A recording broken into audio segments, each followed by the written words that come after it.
your moment, Ali. Here's your Beyonce moment. So there it is.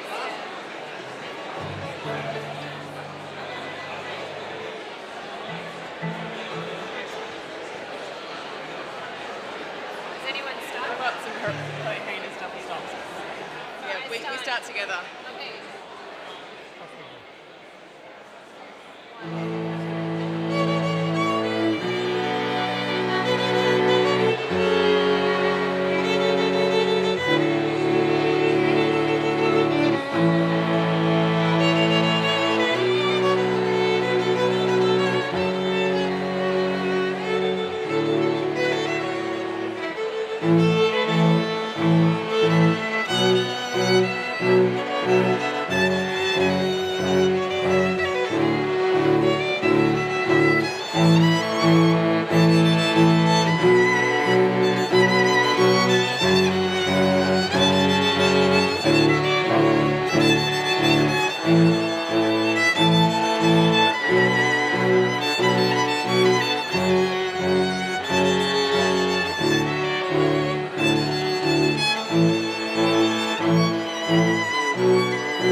Nice.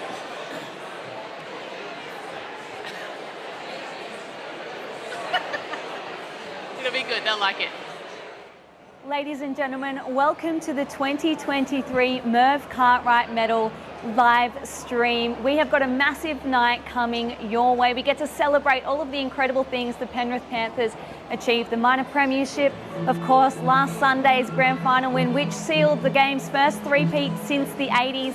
We'll find out who wins the Ben Alexander Rookie of the Year award, your members Player of the Year, the big one, the Merv Cartwright Medal, and so much more. So strap yourselves in. You won't miss a moment of action on this live stream. Let's kick things off with our first guest of this evening, Penrith Panthers Rugby League CEO Matt Cameron. Come on in, Matt. Hello, Darcy. How are you? Hello, how are you? Yeah, I'm good. I'm very good. Congratulations on Thank you very much. outstanding season. You, no doubt, have played a very big hand in this club's success. But before we dive into this season, I want to ask you, what does this night, what does the Merv Cartwright Medal mean to you?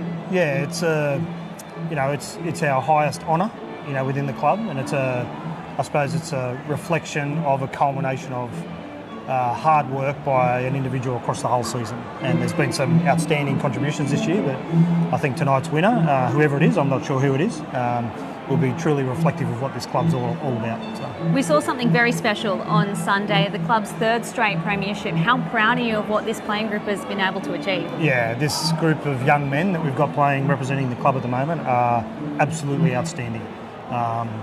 What they've been able to do on the playing field, and if you listen to head coach Ivan Cleary talk, one of the things that we always strive to be is a source of community pride, and I think they've had that in buckets this year. So And to do it the way they did it as well, to come back, I think they were 16 points down with 20 minutes to go, to claw their way back into the game and win it. What does that say about their resilience and their determination? Yeah, Ivan made the comment at the fan day on Monday, I think. For us, quite often it's about what's under the jersey. And I think that really shone through in the last 15 or 20 minutes. They haven't been in that position all year other than, one game towards the end of the year. But the resilience shown and the way they were able to just sort of stick to the structures that they were playing and that level of self-belief, I suppose, to get the job done. So. It's pretty hard to top a three-peat, but what's your favourite memory outside of that this season? Ooh, there's a few. Yep. I got to admit, might sound a little bit left field, but we played the Parramatta Eels in round 26, I think, from memory, and we weren't at our best that night, and we were on the wrong end of the scoreboard. But true to form, the way that our players remained on the field after the game, signing autographs, doing selfies with fans, and not just Panthers fans, but all the fans that were there, I think is a true testament to them as human beings and a team and as a club and all those sorts of things. And it's absolutely organic. A couple of people have sort of spoken to me about it, and it's not like we're asking players to stay out on the field and do those things and engage with the fans. It's absolutely organic in the way that they relate to the fans. So that's probably the highlight for me. As I said, might be a little bit left field. No, we like left field. So. That's beautifully said. Now, we've got so much to celebrate tonight. What are you most looking forward to? The award winners. Obviously, as you touched on, this is a great night, and obviously we're in the new Pullman Conference Centre, Panthers Conference Centre here at Panthers Rugby League HQ. The building's magnificent. We've got 700 plus people here tonight. Glenn Erickson, that runs the Pullman group here for us at Penrith Panthers, has done an exceptional job to get it on tonight. And I suppose, from my position, I look at, and also like the work that Brian Fletcher and the board have been able to do, and Chairman Pete Graham, to be able to not only build this building but get this event on tonight and showcase what Penrith's really all about. So. Fantastic. Well, thanks so much for your time. Enjoy the night. No worries. Ladies and gentlemen, don't go anywhere. We have so much more coming your way. We'll be back after a very short break with some more guests.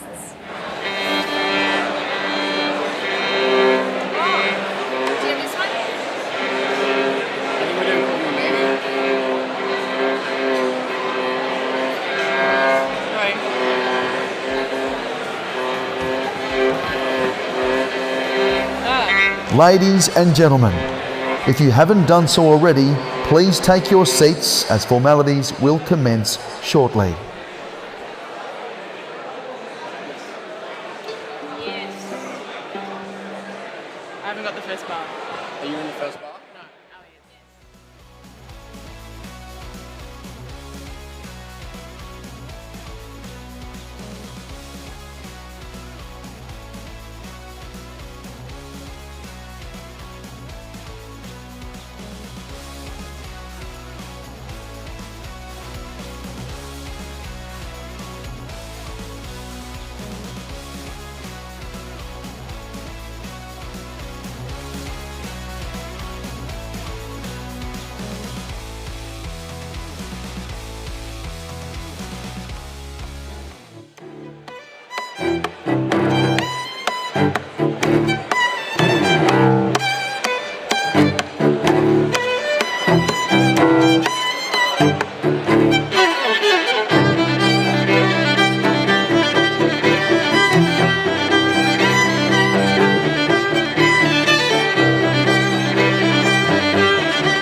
gentlemen, welcome back to the 2023 Merv Cartwright Medal live stream. I've got a very special guest with me here, Jerome Luai. I must ask first, how is the shoulder? Yeah, it's alright. Seen better days, but a few more beers will make it feel even more better. Well, next question, how were the celebrations? Yeah, awesome.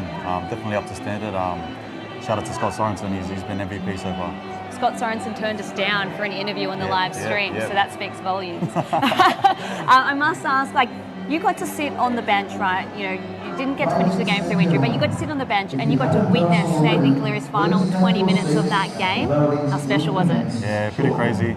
A lot different to being on the field. You sort of, I think, riding with a lot more emotion when you're watching from the sideline. So amazing to watch. You sort of rewatch it back and you don't feel the same because you know what's going to happen. But to witness that firsthand is pretty crazy, man. So he's an awesome player, isn't he? Has it sunk in yet that you've won 3 straight premierships? I don't think it ever will, to be honest. It's never been done before, and yeah, this team's so special, so I just want to savor every day, every moment that we have left before the boys obviously leave, but yeah, we're just going to have a good time. Speaking of boys leaving, Stephen Crichton, one of your good mates, what's he done for the club over these years? Just his growth individually has been amazing to be a part of. We sort of came into grade together, even though he's pretty younger than me. We sort of established each other on that left edge, and just witnessing how hard he works for a young guy, how mature he is. Yeah, wherever he goes, wherever he is, he's going to be an amazing talent. So hopefully he plays on the other side when I was. Well, thank you so much for your time, Remy. Enjoy your night. Thank you. You can. Well, thank you. Peace. We'll bring in the man of the people, Brian Toto. Come on in looking very dapper. Thank you. Do you want to give us a little fit check? Hey? A little spin? Yeah. It's a rental, guys. Outstanding. The last few days, no doubt a whirlwind. Yep. Can you sum them up for us? Yeah, it's obviously been a crazy week. Yeah, just still in disbelief that we were able to obviously pull off that win, and it was obviously a great game between 2 great teams as well. So yeah, just soaking everything in. It's really special to be able to achieve 3 premierships, but even more special to do it with a group of guys that you've, I guess, grown with. Does that hit home for you? Yeah, it's different. Yeah, I think it kind of means a bit more. Just to be able to obviously come into work every day alongside boys that work hard, grind out week in, week out, every day, and just to be able to share the field with them and also socialise with them off the field. I think it just makes it special. Now, from one winger to another, I'd love to get your thoughts on Sinia Taruva's rookie season. Yeah, he's obviously been killing it this whole year. I know that it was kind of a tough role for him. Not really a tough role, but there was obviously a big space to fill after we lost Tiny in the World Cup Challenge. It was a big role for Samir to obviously try and work hard to do his job for the team, and I felt like he obviously did exactly what everyone needed him to do as well, and got a massive future ahead for him, and I can't wait to see what he does next year. Now, your good mate Stephen Crichton is heading off into a new chapter. Can you give us an insight into your friendship and how much you guys have grown together at this club? Yeah, we've obviously come a long way. Me and Stephen, known him since school, and just watching his growth as not only as a player but as a person as well. Surprisingly, he's more matured now, and obviously he's definitely those kind of people that everyone wants in their team, and I know that the Bulldogs boys are definitely going to be very lucky to have him, and yeah, just can't wait to see what he does in the near future, and just can't wait to play up against him as well. And can you give our fans a flash of the rings? Very good. Outstanding. Thank you so much for your time. Enjoy your night. Thank you, you too. Thank you. Ladies and gentlemen, stick around. We've got so much more coming up a little later.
Welcome back. We've got another guest. I'd like to welcome in Pullman Sydney Penrith General Manager Glenn Erickson. Come on in, Glenn. My goodness, this is a truly stunning venue. I understand it only opened up a couple of months ago. Tell us, what can we expect at tonight's prestigious event? Yeah, I mean, we've been looking forward to this event for some time now, and obviously it's a tremendous venue, but for us, it's going to be all about the service, all about the food and beverage, and putting on a show for everybody in the venue and also at home. What makes this venue different to others in Western Sydney? We're really fortunate that the Panthers have built the largest conference centre in Western Sydney. We've got natural light, we've got flexibility, but once again, it's all about the service and the product that we're delivering. So, yeah. It's top tier, I can tell you that much. Before I let you go, I need your tip for the Merv Cartwright medal. Who are you thinking? I mean, Nathan's going to be hard to beat, but Biz is a bit of a personal favourite of mine as well, so fingers crossed. I love it. Well, thank you so much. Enjoy your night. Thanks, Darcy. Thanks so much, ladies and gentlemen. Stick around. Formalities are about to begin. I'll catch you afterwards. I'm missing a few notes.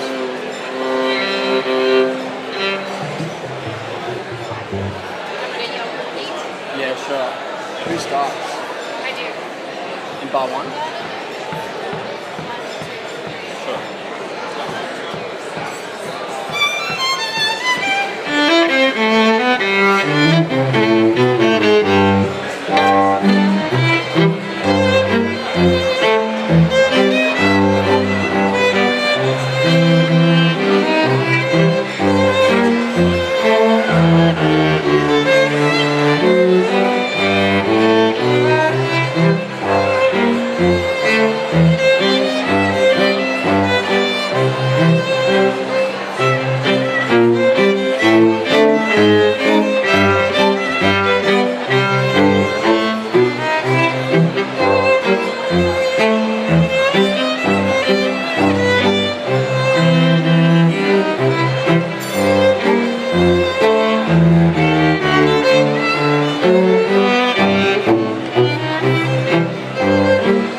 Nice.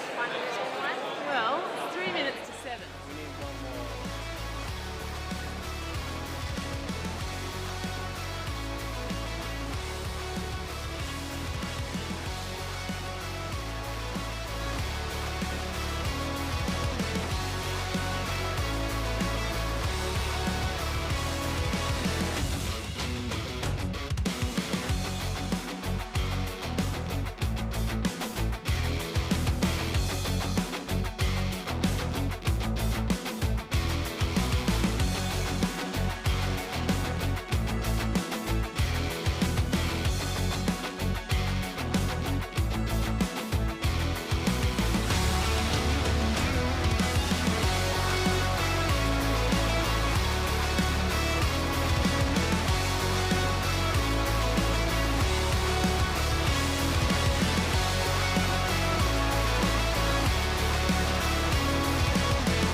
Mitigar. Hello and welcome. I would like to start by acknowledging the traditional owners of the land we're on today, the Darug Nation. I would also like to acknowledge the elders, both past, present and emerging, and welcome all the other Indigenous and non-Indigenous people here today. I would also like to thank Carl. We've got Carl Wiki here who was on the didgeridoo. Carl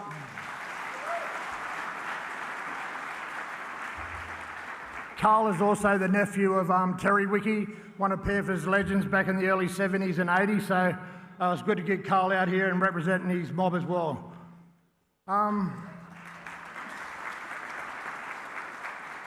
just finish with, just like to congratulate Fletch, Camo, Ivan, all the players and all the staff on a great year we've had again.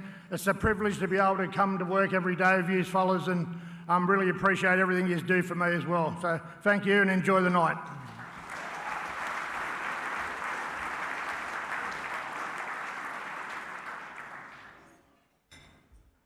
Good evening, ladies and gentlemen. Welcome, welcome, welcome to the newly established Western Sydney Conference Centre. It is wonderful to be here tonight to celebrate, well, the Night of Nights, the 2023 Merv Cartwright Medal. My name's Alex Cullen. I'll be your MC this evening. Today's show sports presenter on Channel 9, proud broadcast partner of the National Rugby League. I want to start this evening, folks, by just talking a bit about the history of rugby league and the name this club has made itself on that honour roll. Let's go back to 1911. Eastern Suburbs became the first club to win 3 premierships in a row. Balmain did it again in 1915. South Sydney would go on a run of 5 straight in the late 1920s. Easts again in the mid-30s. Souths in the mid-50s. Before St George's 11 wins in a row. It wasn't until the early 80s when another three-peat was achieved. And after that, when the game became professional, some clubs would go close to the coveted triple premiership. The Broncos, 92-93, the Roosters, 2018-2019. Many thought it just couldn't be done. To sustain that level of excellence, professionalism, a winning culture, surrounded by good, hard-working people, all working, striving towards that ultimate common goal. 40 years would pass, folks. It's a long time. Such is the difficulty in the modern era to win 3 premierships in a row. But at the foot of the mountains, something was brewing. Heartbreak in 2020. Young Panthers team boasting young players like Dylan Edwards, Nathan Cleary, Isaiah Yeo, Moses Leota, Jerome Luai, Stephen Crichton, Brian To'o, Liam Martin, James Fisher-Harris, and of course, the man, Coach Ivan Cleary. It was a loss, but lessons would be learnt. Yeah, round of applause, let's do that.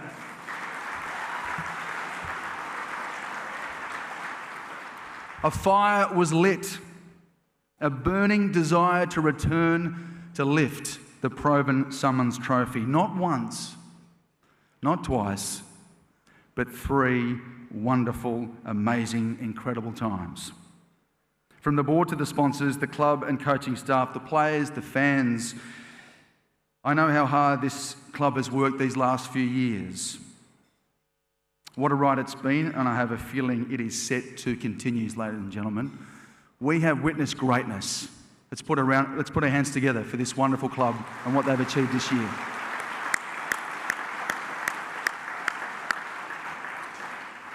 To officially begin the night, please welcome to the stage General Manager of the Pullman Sydney, Penrith and Western Sydney Conference Centre, Glenn Erickson. What a job he's done. Round of applause.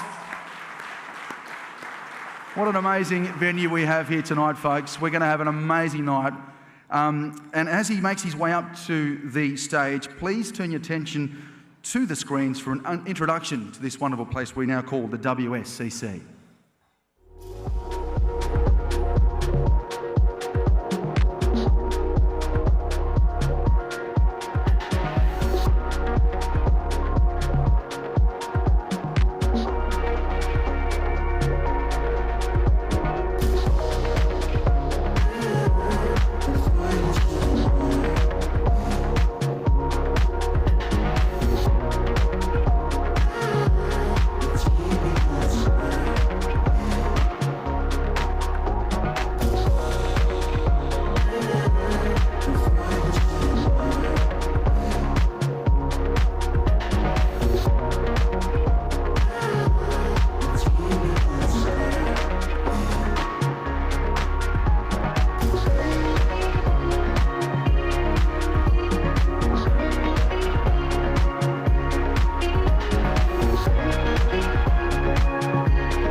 Good evening, ladies and gentlemen, and welcome to the 2023 Merv Cartwright Medal presentation, in conjunction with the grand opening of Pullman Sydney Penrith and Western Sydney Conference Centre. I'd like to begin by acknowledging the traditional owners of the land in which we meet this evening and pay my respect to elders past, present and emerging. It's my pleasure to welcome this evening the Mayor of Penrith, Councillor Todd Carney, New South Wales Member of Penrith, the Honourable Karen McEwen, Panthers Chairman Peter Graham, Panthers CEO Brian Fletcher, Accor Pacific CEO Sarah Derry, and CEO of Panthers Football Matthew Cameron. I'd also like to make special mention to long-time supporters of the Panthers group, Stuart Ayres, Maurice Payne and Tricia Hitchens. Furthermore, welcome to all of the...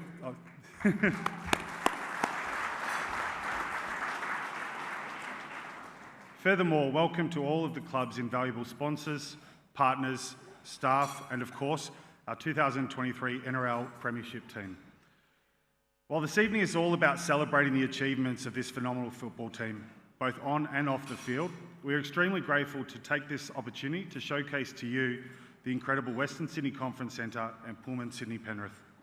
We're immensely proud to play a small role in opening Penrith's first international five-star hotel and the largest dedicated conference centre in Western Sydney. Already, Marcel Bar and Bistro has been recognised as one of Sydney's most premium dining experiences, and we greatly appreciate the support of the local community that we have received through their patronage. I often get asked why we chose to open a five-star hotel in Penrith. In my opinion, the investment and development infrastructure that is currently taking place is not about preparing for what Penrith could be in the future, but rather about recognising what Penrith has to offer today. If I may quote a very astute and clear-minded gentleman who appeared on the Today Show on Monday morning, Penrith too often gets a bad rap. There's a fantastic community with some of the best people you ever meet. I've been extremely fortunate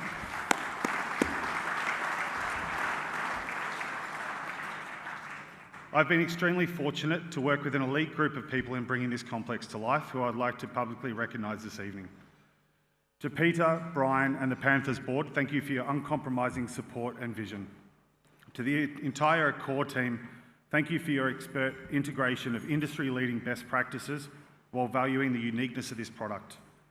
To the development stakeholders in Richard Cook's Construction, Census Advisory and Turner Design Studios, thank you for your professionalism, craftsmanship and delivery through close partnership.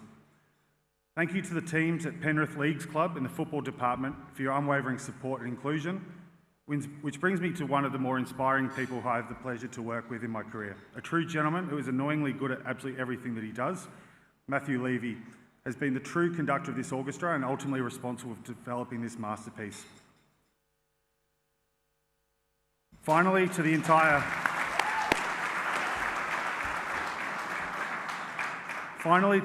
Pullman and WSCC team, led by Akshay, Violet, Lovely, Sahara, Nelson and Colin. These are the real heroes of this project who work ridiculously hard in and out every day. And to once again paraphrase one of the greatest wordsmiths to ever grace the presence of the Today Show at 6 a.m. on Monday morning, if I had married a different group of leaders to run this hotel, this would be a pretty, let's say, average hotel. Thank you everybody for attending this evening. I hope you thoroughly enjoy yourselves and go Panthers.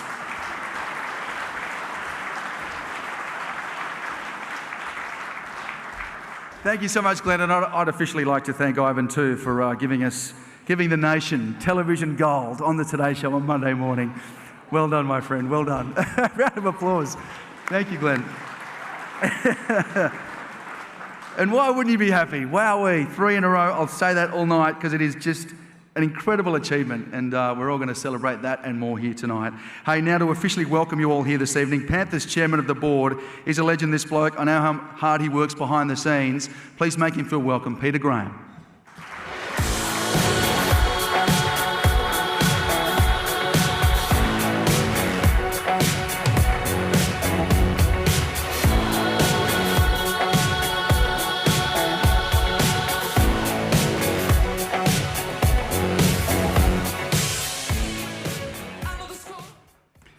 On Sunday, the 22nd of September 1991, the Panthers won their first premiership.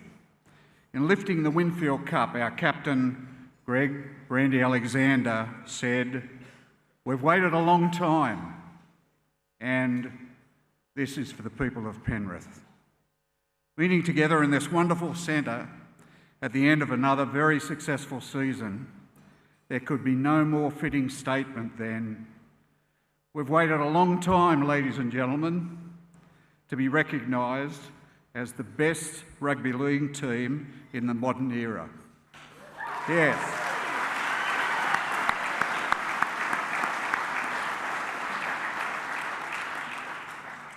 And to give our community what they so richly deserve, a world-class building in a world-class precinct. Ladies and gentlemen, this is for the people of Penrith.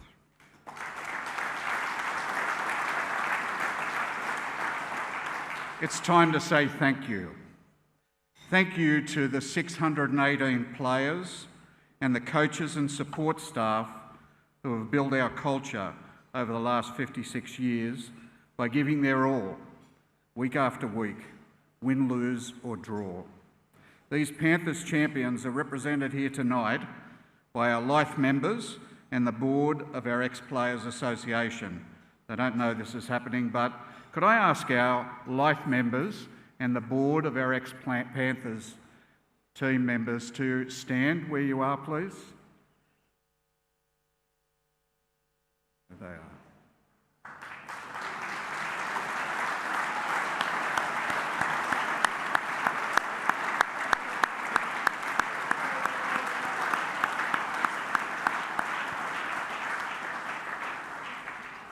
Thank you. Thank you to our wonderful sponsors over the years. You'll see a rolling recognition of these great people and their companies on the outer screens right throughout the night. A very big thank you to our major sponsors, Oak Plus, Allen Property Group, Hertz, KFC, Tui's New, O'Neill's Sportswear, Turner Freeman Lawyers, Nectar, Westfund Health Insurance, Bluebet and Ultra Air. These fine organisations, as well as being such strong supporters of the Panthers, also provide quality goods and services to our community. Would you thank them?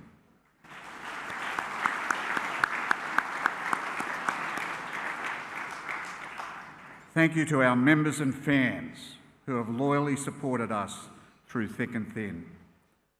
Thank you to our previous and current board members for your commitment and professionalism as we navigated the rocky waters of growing a team and a business that are making a real contribution to Penrith as it becomes one of the great cities in Australia. Ladies and gentlemen, every great team needs an outstanding leader, someone with wisdom, courage, resilience, and professionalism. We are very fortunate to have such a person in our group CEO, Brian Fletcher. Brian has led our group through some major challenges to arrive where we are today. Thank you, Brian, and thanks to the outstanding team you lead.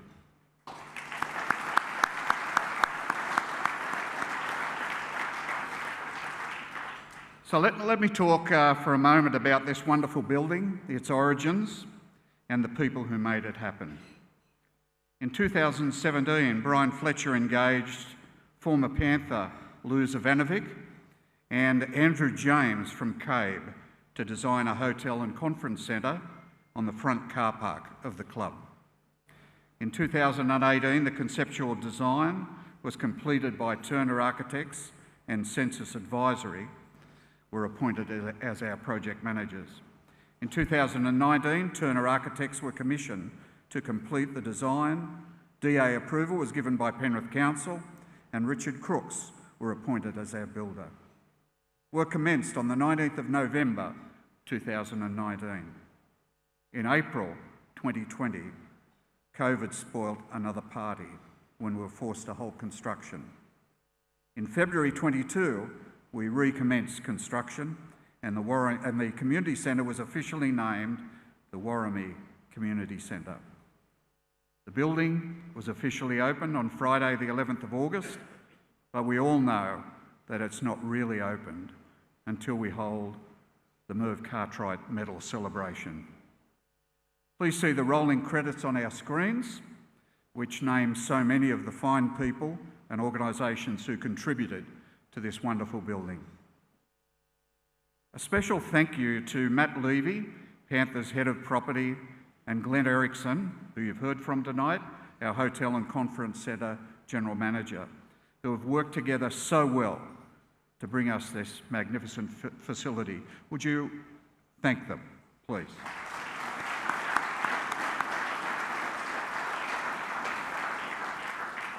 I'm just delighted tonight that Maurice Payne and Stuart Ayres are here with us. They, of course, supported the construction of the Warramie Community Centre in this building. Maurice, as many of you will know, has just retired as the longest-serving female senator in the history of our federal parliament. Congratulations, Maurice.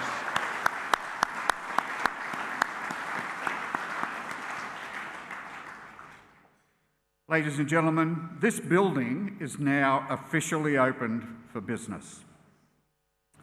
So I would like to personally thank the talented people who have created tonight's experience. Megan Hogan, Kelly Jeffrey, Taylor Murray, all expertly led by the fabulous Tiffany Serra. Would you thank them?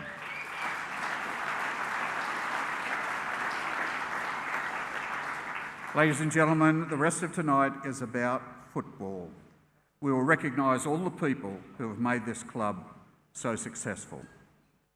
I would like to thank the teams behind the team. In the tradition of Margaret Cartwright, a very big thank you to the wives, the partners, the girlfriends and the families of our players and support staff.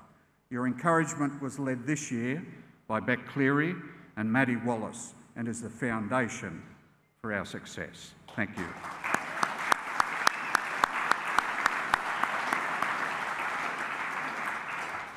To the team of outstanding conditioning, sports science, medical, nutrition, training and coaching staff, there can be no better measure of your contribution than the superb mental and physical condition of our players. So much of the credit goes to our assistant first grade coaches, Peter Wallace and Ben Gardner.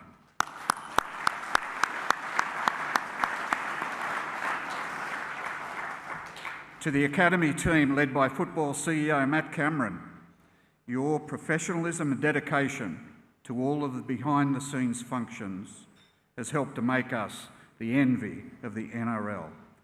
Andrew Abdo has described Matt Cameron as the best rugby league CEO in the NRL, and we agree with that, Matt.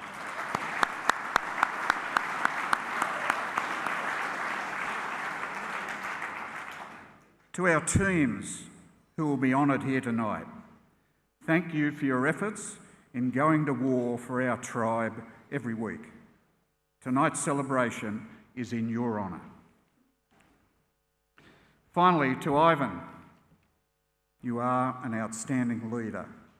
By any measure, the best coach in the NRL. Yeah, I agree.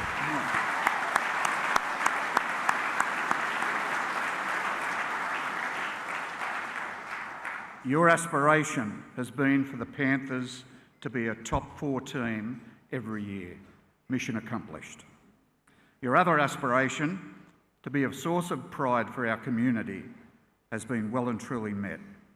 You and your team are a source of inspiration for the people of Penrith.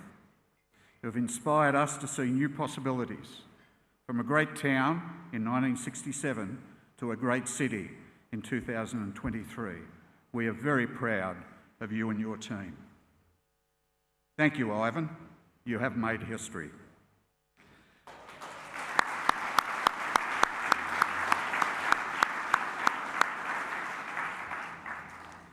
One last thing, Ivan. Our very best wishes to you and your team for 2024. May the 4th be with you.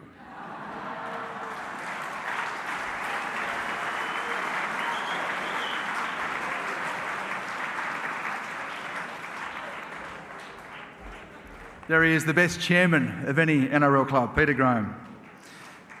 Thank you, Peter, and all the wonderful work you do. Now, the Merv Cartwright Medal, folks, is our special opportunity to come together and celebrate the achievements of the Panthers Football Club, its staff, the players, on and off the field. But the room is only so big and not everyone can be with us here tonight. There's a lot of fans, Penrith and beyond. So tonight's event is being live streamed on YouTube. Club's always understood the fans and the importance of its members and fans. So giving back to the fans tonight, as this club does so very, very well. And there's a free live stream of the event. Extended Panthers family can be part of the celebrations tonight. So we say a big hello and a big welcome to all the fans watching us on YouTube. And thanks for joining us this evening. Well, yeah, round of applause, why not? I still can't believe what I witnessed in that grand final. I don't think any of us can really, but I'm still in disbelief. But that team had the belief. We know that now. Down 16 points, 18 minutes to go. Scotty Sorensen was off. Isaiah Yeo was off. Jerome was off as well. Nathan Cleary stood up and just did what he does so very well. The mighty Panthers dismantled the top four, including the Warriors, Storm and Broncos in that finals campaign. But let's have a look right now at the road travelled and the story of 2023. 2023 was a different beast. We started with 4 wins, 4 losses. The competition was tighter than ever before. Every loss a nail-biting battle, and every win a dogfight. We had back-to-back premierships to our name, but we were starting from scratch. A level playing field, every team with their sights on us. We all remember that cold, wet night in Bathurst, when in the wake of defeat, a line was put through our season. No longer would we let our opponents come after us, because remember, the Panthers are always the hunters. It was time to prove we're still the best. Our success didn't come without obstacles. The origin period tested our mettle, and injuries tried to sideline us. But we refused to be defeated. Our built-from-within mantra held strong. The kid that was playing park football a year ago has an NRL try. It was our chance to show what we're made of. 3 minor premierships in 4 seasons, a historical feat. But the job wasn't done there. Record wins throughout the finals campaign as we farewelled some of our favourite sons. Panthers strong, we did what we came to do. We made history. On the biggest stage, we proved what we'd known all along. Champions again. The Panthers, undisputed.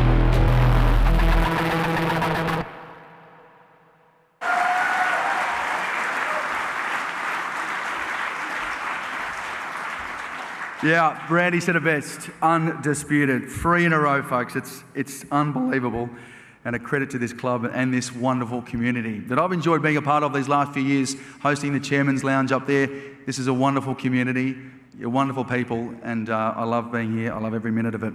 Hey, let's get to the first awards to be presented for this evening, and the Panthers Junior and Senior Education Awards. These are very important. It's an ever-increasing focus in the NRL on player education, and Panthers is proud to lead the way in this regard. More Panthers players than ever before are undertaking tertiary studies, going to university, getting a trade, and broadening their horizons and prepping themselves for life beyond football. It's so important. Given the commitment it takes to successfully balance work and study with professional rugby league, the winners of these awards, well, they're held in very high regard by this club.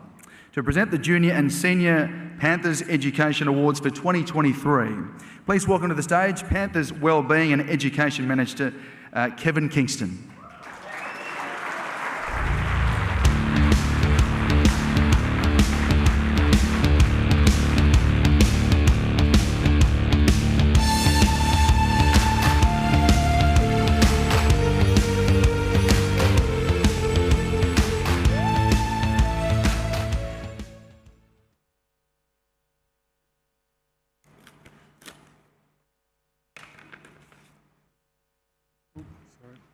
Open the wrong one. And the Torrens University Junior Education Award goes to Samuel Lane.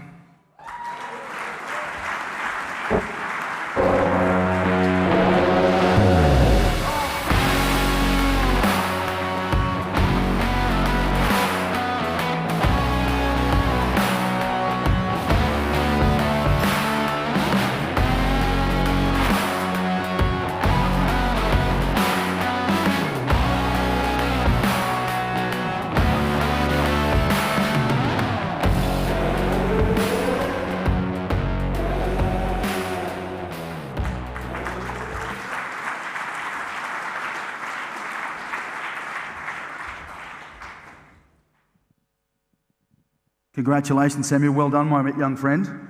Yeah, thanks very much. What's it like to receive this award? What are you studying? How's it going? It means a lot. So I'm 3 years into my electrical apprenticeship. I'm working with a solar company at the moment. Yeah. Going to be a Sparky? Yeah, that's the plan. Mate, what do you think of this club, the opportunities it's given you and this wonderful first grade team? Yeah, it's awesome, especially like balancing that footy and like lifestyle as well. Like, yeah, it's been great so far. I know you're playing yourself. How's it going? What's that? I know you're playing Jersey as well. How's it going? Yeah, it's going really good. Yeah. Bigger and better next year? Yeah, hopefully like go again next year, maybe kick on further into the finals, you know, like, yeah. Fingers crossed. Samuel Lane, thank you so much. Well done. Congratulations. Star of the future, folks. All right, the Panthers scored 123 tries. No, actually, Kevin, are you still here? Yeah, there you are. Come on up and present the senior one, will you? Thought you'd forgotten. The Torrens University Senior Education Award goes to Big Shorts, Jack Cogger.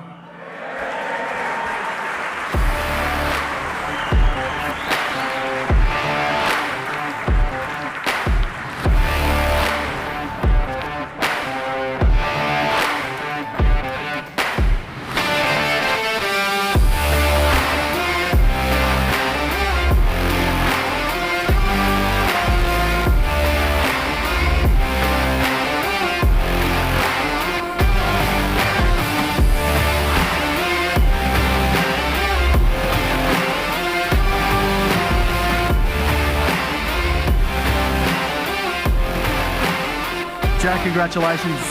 How's it feel? Yeah, it's been an awesome couple of days. So yeah, hasn't really sunk in the last what we did on Sunday night, but yeah, happy to be up here on stage in front of everyone. And what does this award mean to you, mate? Yeah, it's pretty special coming to the club. Big raps for Kevy, Lids, and Joe and the wellbeing team. That's actually the course I'm doing. The work they do has kind of inspired me to kind of follow in their footsteps, and hopefully I can give back to players one day the same way they do. Yeah, what are you studying? So it's a Cert 4 in Elite Athlete Wellbeing. Okay.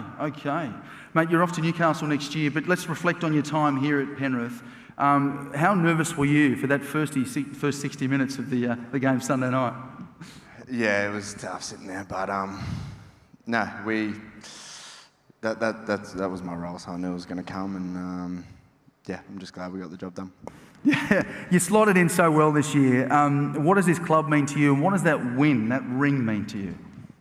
Yeah, I haven't looked at my hands as much as I have in the last 3 days, ever before, but no, this club means so much to me. I've only been here a very short time, but the opportunity they've given me to kind of kickstart my career again, I'll be forever grateful, and Penrith will hold a special part in my life forever. Beautifully said. Well done, my friend. All the very, very best with your future. Ladies and gentlemen, Jack Cogger. Hasn't he been great this year? All right. The Panthers scored 123 tries this year. Unbelievable, isn't it? There was some strong competition for our next award, and thanks to our premier sponsor, Oak Plus, it's time to announce which Panthers four-pointer is the Oak Plus Try of the Year. Please welcome to the stage Anthony Serendor. He's the General Manager, Beverages and Milk for Lactalis, representing our premier sponsor, Oak Plus. We thank them very, very much for what they've done for this club. And what makes the Oak Plus Try of the Year so special is that it's voted by you who enjoy the tries the most, the fans. Let's have a look at those tries and the ones we had to pick from.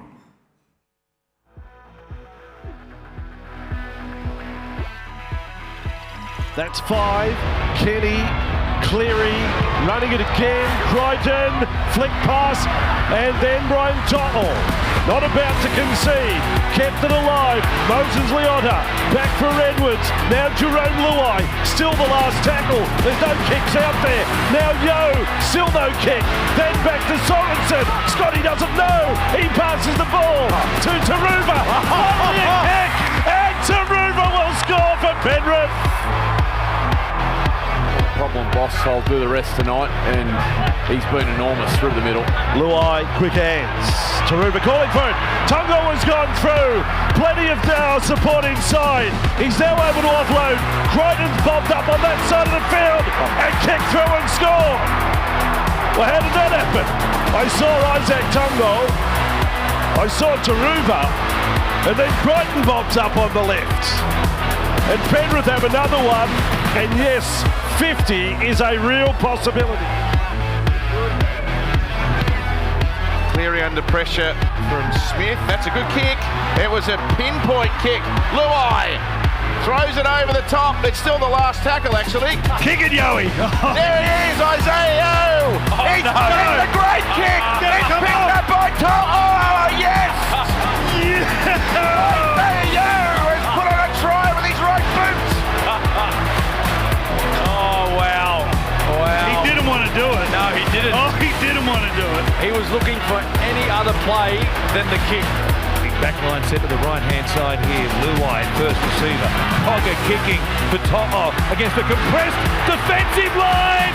To'o got them. They got them with a kick on the stroke of half-time. Brian To'o has his second in this first half, and it was perfectly weighted, the kick. Good tackle there with Peachy. Charge down. And they've been able to recover here at the Panthers. Going to the line, throwing dummies. Moses Leota is and he'll score. Oh, bang, and a try-July celebration as well. Oh, he'll be showing that one on the highlights reel for the next 100 years. The whole of the Penrith club, they've gone up, they love it. The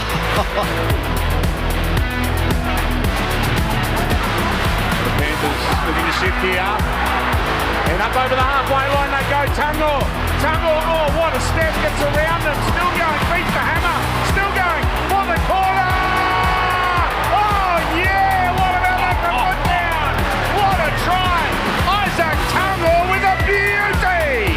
Oh, no wonder they were talking about this young man as a potential State of Origin player.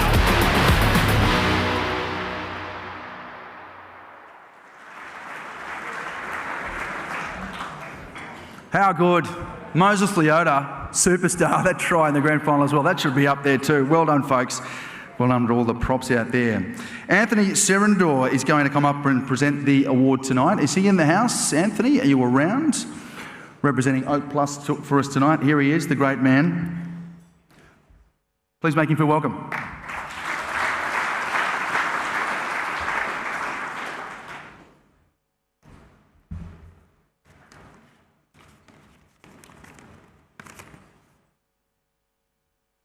And the winner is Isaac Tago.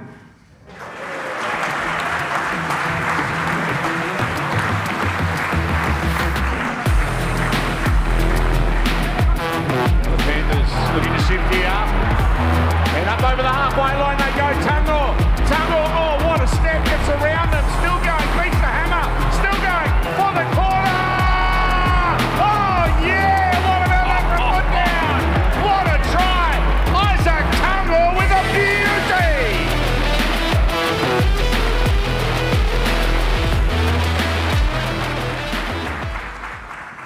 No, you're staying here, Isaac. A quick chat. Hey, congratulations, my young friend. How good's that? Yeah, it's good. Just happy to get the award and be up here. There were a few tries there, mate. Just talk us through the lead up to that particular try. A couple fast completed balls. Milky got out the back and just put me in the way in some space. So, Yeah. Hey, congrats on the year. 21 years old, a breakout year for you. Just talk us through the grand final, my friend, what it means to you and your family. It's pretty special. I think not just for me and my family, but for everyone involved. It's history, and just to be here and do it in the fashion that we did it in is pretty cool. I know you like your natural therapies. Is that right, Isaac? You don't like surgery, none of that stuff?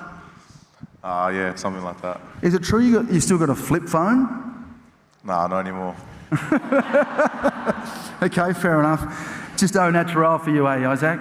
What was that? Or just au naturel for you, Yeah, 100. Good man. Hey, how's the celebrations been? Yeah, it's been pretty hectic. A couple of the boys were missing, but good to see them all back here tonight. Who's celebrated the hardest, Isaac?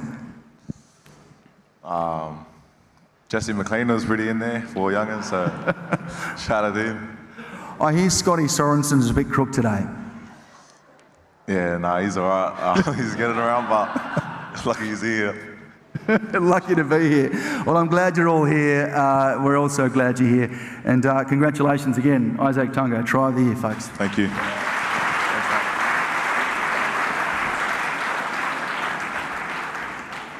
Well done, Isaac. What a young player he is. Amazing. Just 21 years old and a massive, massive future ahead. All right. It's now time to present the award for the Jersey Flegg Player of the Year. Please join me in welcoming to the stage Coach John O'Rolfe to present this award. 3, 2, 1.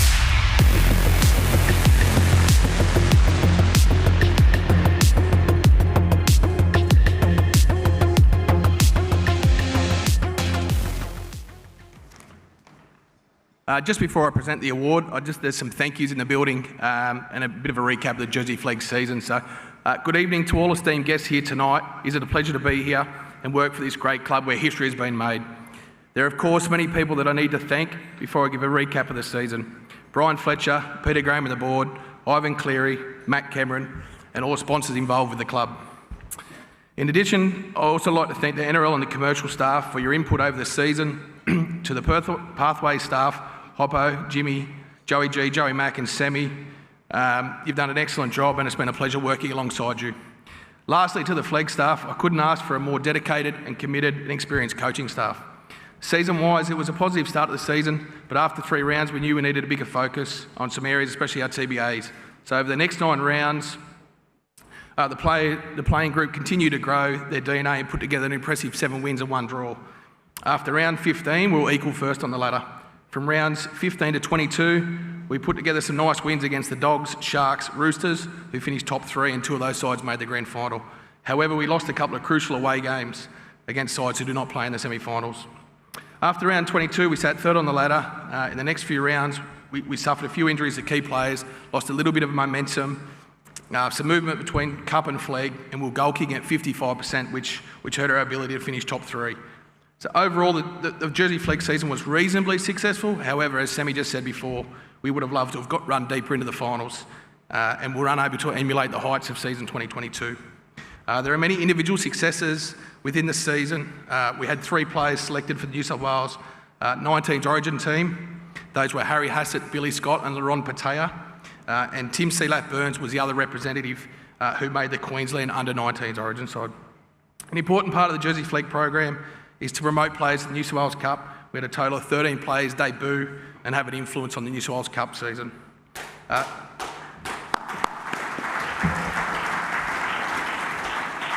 Cheers, BJ.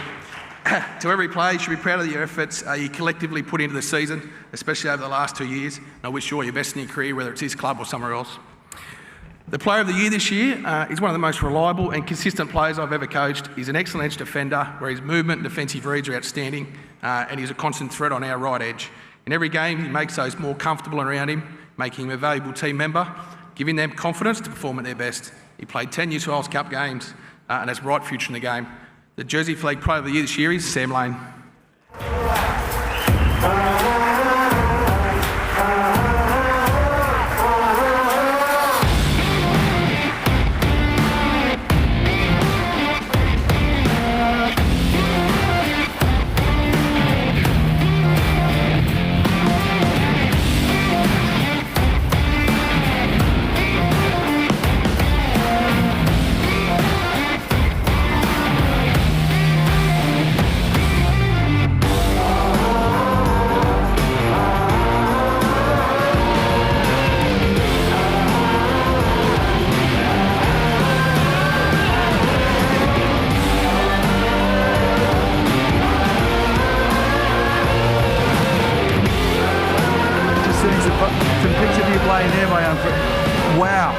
You've done well, Sam. Here you are again. Congratulations on the win, mate. Yeah, thanks. I didn't expect it. We had a lot of good players for us this year, and yeah, it's an honour to get this award. Who do you model your game on? A few greats at this club, like Stephen Crichton, Isaac Tago, like the way they defend and their ability to inject themselves into the game. Yeah, like it's a pretty good model, like to base my game on. So. Yeah, you've got some serious leaders here, some seriously good players too, and it's such a great culture here too, isn't it? Great culture here. Oh, culture's unreal. Yeah, like I immediately felt a part of the culture as soon as I joined the club. Yeah, it's a great place to be. Good on you, Sam. Hey, just lastly, what's the best piece of advice you would have got this year from your coaches? It might be your parents. Just to back myself for my ability, because I'm a bit more timid in nature, and yeah, just go after it. Go after it. There you go, folks. Well done, Sam Lane. All the very best for your future, my young man. Well done. Yeah, thank you. There you go, the future, folks. It's in good hands. Okay, now we have the coach, Ben Harden. Could you please come up here, my friend, because we've got the New South Wales Cup Player of the Year. Very, very incredible year for our New South Wales Cup side. I know the work you've done this year, and he's going to come up here, Ben Harden, to present the award. Ladies and gentlemen, Ben Harden.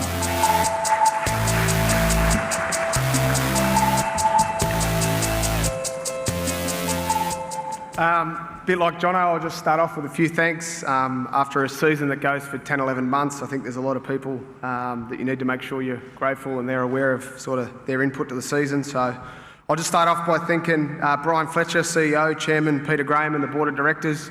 Your contribution to the football program is unrivalled, and there's sort of no surprise that our success as a club over the last 3 years has been exactly the same, and it's a credit to your contribution. So round of applause to the board.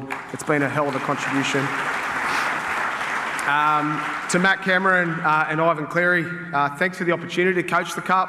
Yeah, a lot of trust was put into me, but on top of that, just the support you guys have had for me in my 5 to 10 years here at the club is greatly appreciated.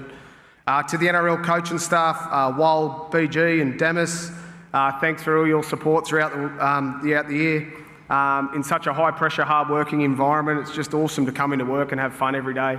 And you boys make sure we're doing that. So to Spud, Tommy Lovell, Bockers, Greeny, Mitch, Leedsy, the performance staff, the connection you guys have is infectious. And I just love the way you boys care for every single player throughout our club to help them fulfil their potential. To Riggs, the footy manager, no stone unturned, and that was evident this morning, cooking a barbecue and stressing about getting a few players there on time. But honestly, leaves nothing to chance. On top of you and Al Harding, you boys helped the Cup program throughout the whole year, so I appreciate your efforts. To the Wellbeing Department, I know you've seen Kevy up here, you've seen Lids, and we're all aware of Joey Nullival, but I won't say this lightly, they're the heart and soul of the club. They care for every staff member, player, from top to bottom equally, and they're a testament to the organisation. So love your work, boys. To the Pathway staff, I just want to thank Hoppo, Jimmy, Sammy, Jono, Joey, and of course Bundy. I've worked closely with you boys over the last sort of 5 to 10 years in that space, and I just love that the club dedicate a team to the future of the club. And with those 5 fellas in the room, the future's in good hands. So thanks for your help, boys. I'll extend that to the commercial crew. Although we pop in there straight after training with sunscreen, sweating everywhere, anytime we ask of anything at any time, nothing's too hard, and we're all on the same journey. So I'd like to thank Warren Smith and Adam Prisabella at the St Mary's Club. Our relationship to the Cup program is vital. I also want to congratulate you guys on your Ron Massey premiership. Thoroughly deserved. And I wish you guys all the best for next year. Jono, who was just up here, I think it's important that I say thanks to him. I stole most of his players. And his entire flag crew, champion fellas. Yeah, agreed, your season didn't end the way it was, but you wanted, but should be super proud of your efforts. You fought for every single inch. To my staff, starts with Charlie, who's been around forever, and Drewy in particular. You two fellas, nothing's ever too hard, and you always make my job easier, so I appreciate you guys.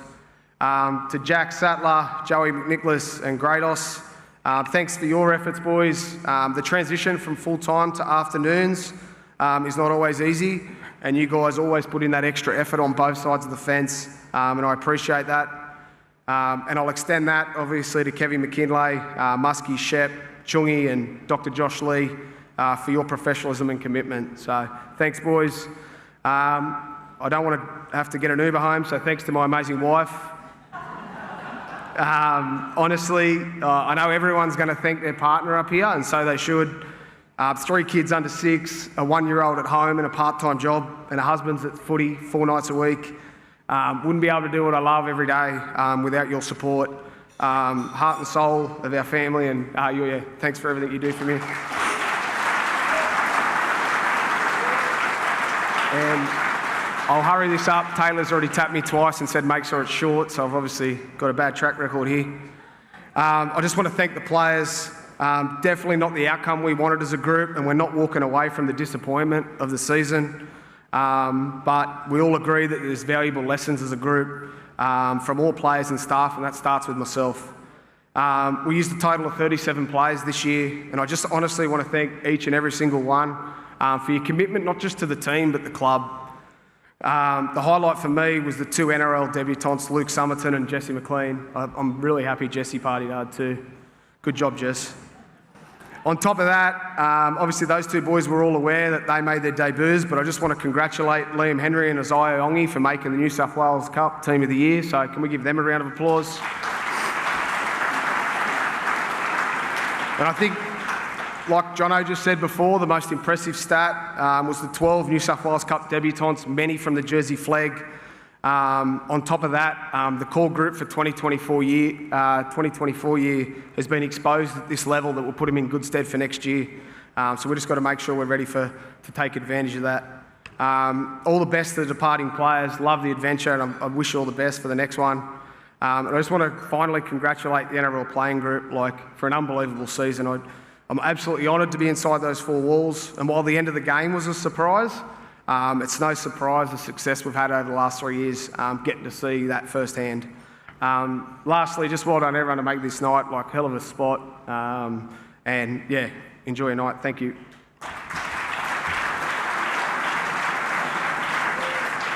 Yep, thought so. This goes to a player that I think everyone will nod their head that knows this guy from the first session of the pre-season to the last session. Gives everything every time and every session in between. What I will say is he definitely was the most fit, reliable, and team-orientated guy I've ever coached in my whole life. He set the standard at training, and he set the standard every single week. You might have heard him a few times this year in the NRL team, but you're going to hear it a lot more next year, and that's Liam Henry.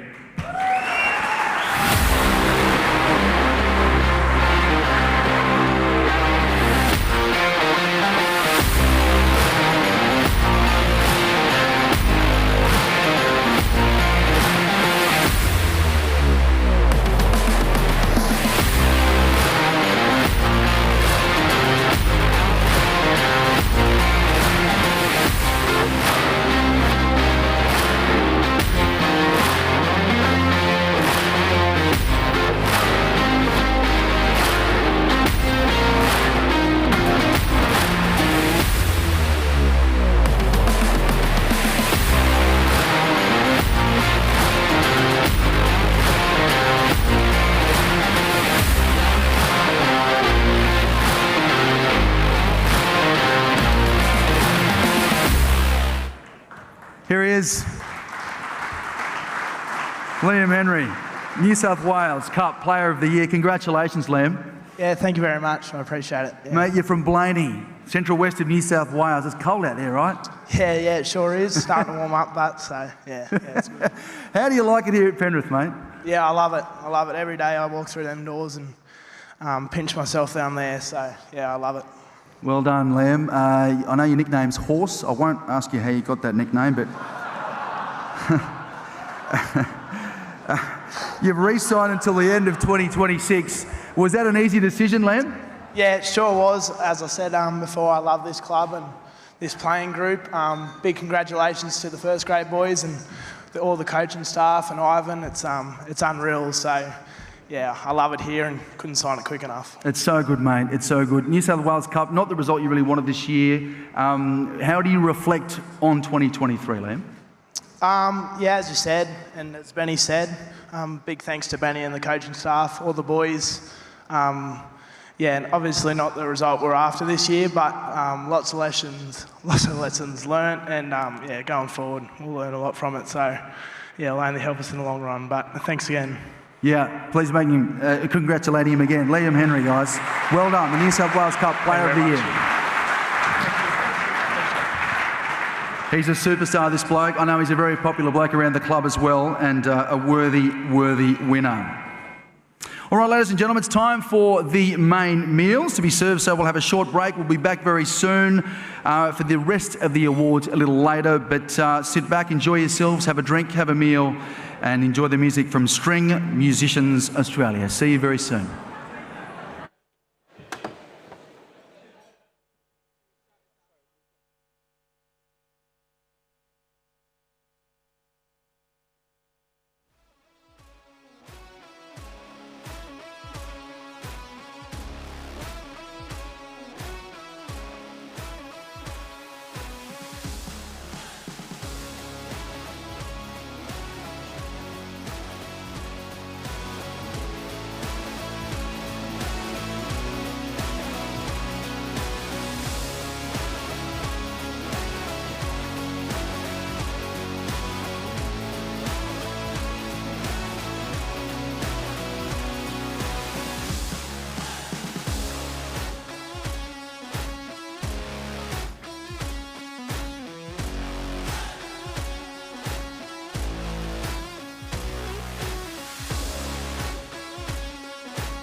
Ladies and gentlemen, welcome back to the Merv Cartwright Medal live stream. I hope you enjoyed the first round of awards. And speaking of, we've got our New South Wales Cup Player of the Year, Liam Henry, with me. Liam Henry, I mean, double delight. Not only were you Penrith's New South Wales Cup Player of the Year, you made the New South Wales Cup Team of the Year. You must be so happy with how your season panned out. Yeah, it was really good. Obviously stoked to get the award and named in the Team of the Year. So wasn't expecting that, but no, it was really good. Yeah. You've always been an absolute workhorse forward, but your stats this year are off the charts. I think you were averaging 150 metres and 42 tackles a game. Is there any reason or any changes you've made that might have helped you elevate to that next level? Not necessarily, no. Like obviously, training with Fish and Moe, like obviously idolise them and want to implement my game towards what they do. So just go out there and think of that. But I love this year, so it's been really good. Do you work closely with Fish and Moses Leota? Yeah. So as I said, I idolise them. So I try to do a bit of work with them here and there and ask them a lot of questions. Probably pretty annoying, I'd say, but no, I love. They're two top fellas. So Is there an element of their game that you like to take and emulate and put into your game? I just love how they put everything into it. Like they don't leave any stone unturned, and they just everything. It's all the work off the field that they do that I really need to put into my game and try to do the same. So you've had a taste of NRL. What's the biggest difference in levels from New South Wales Cup to NRL? Obviously physicality is up there. Just the speed of the game. It's a step up, but it's one I love and have enjoyed this year. So it's been really good. And your coach in there was saying that you're the most reliable, consistent, hard-working, fittest player he's ever coached. How does that make you feel? That was a pretty nice comment by Benny. Obviously, it meant a lot. He's been a legend and helped me develop my game and grow. So I really love Benny and I've enjoyed playing under him. And you re-signed on a new deal. How good's that? Yeah, stoked. Love it here. I wouldn't want to go anywhere else. So really, really happy. Awesome. Well, congratulations. Enjoy the rest of your night. We'll bring in the fabulous Spencer Leniu. You can head in and get some drinks. Thank you very much. Thank you, Liam. He had an absolutely outstanding year, Liam Henry. If you don't know much about him, I encourage you to read about him because he is a superstar in the making. Come on in, Spencer Leniu. Now, it's a bit of a bittersweet night, isn't it? Your last Merv Cartwright medal. How are you feeling? Yeah, obviously, like you said, it's bittersweet. I don't know what sort of emotions going through my mind right now. Obviously, I'm a bit pissed and all that kind of stuff, but obviously, a really special night and one last ride with the brothers. One last ride, and you go out with a three-peat. How cool is that? Yeah, obviously, if you asked me, 60 minutes into the game, I would have told you otherwise. But for us to win the way that we did, go down in the history books, one of the best grand final comebacks, in the whole of the NRL. So. Yeah, I agree. Take me inside those final 20 minutes. Then, what was going through your mind? Yeah, honestly, I couldn't even tell you. So many things were going through my mind. I was like, surely this is not happening to us. Not on my last ride, and I was just thankful enough that we got superstars in our team, and they took charge and got the win. How do you sum up Nathan Cleary's final 20 minutes of that game? Yeah, honestly, if it was me, I could be a bit biased, but I reckon he could be a mortal right now, and just to see the way he preps every single week, day in day out, there's no fluke. All of it's through all the hard work and sacrifices and. Just reaping the rewards. So in other words, it didn't even surprise you at all? No, not at all. He works so hard and he's always the first one on the field and the last one off, and that just sums up Nath as an athlete. And like I said, he's a goat. And how were the celebrations? I imagine they were very, very fun. Yeah, not too much sleep, to be honest. I reckon I've had like 2, maybe 3 hours sleep over the last 3 days, and got to get some tonight, hopefully. And it's obviously my last ride, so we've been living it up. Sleep in the off season. If you cast your mind back over all the years you've been here at Penrith, what's your favourite memory? What sticks out to you? There's so many memories. I don't know if I can pinpoint one, but obviously having my debut here is really special. I debuted with the likes of Critter and Matt Burden. For us to debut all in one game is, we don't really hear that really often, and for us to get the win was obviously really special as well. So I'd say, probably my debut. Have you put much thought into what it's going to be like to playing against these guys? Yeah, I was having a little joke with the boys. I'm going to probably have COVID-19 next year when it comes up to whenever we get to play them. But it's obviously going to be pretty difficult. But that's us as competitors and athletes. We can flip the switch whenever we can, and that's just going to be the case when that comes around. Well, thank you so much, Spencer. All the very best in your next chapter. And we'll let you go and enjoy the rest of your night. Ladies and gentlemen, stick around. We'll be back shortly with some more interviews.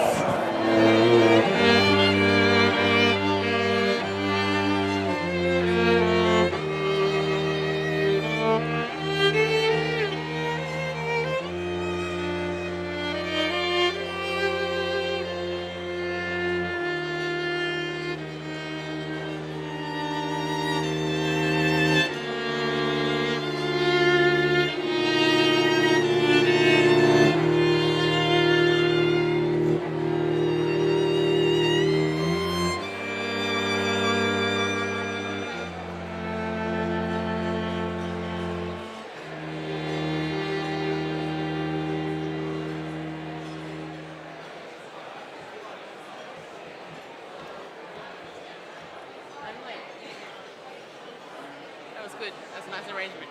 Nice work.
Ladies and gentlemen, welcome back to the Merv Cartwright Awards live stream. I'm glad to welcome in the man of the moment, the coach, Ivan Cleary. Come on in.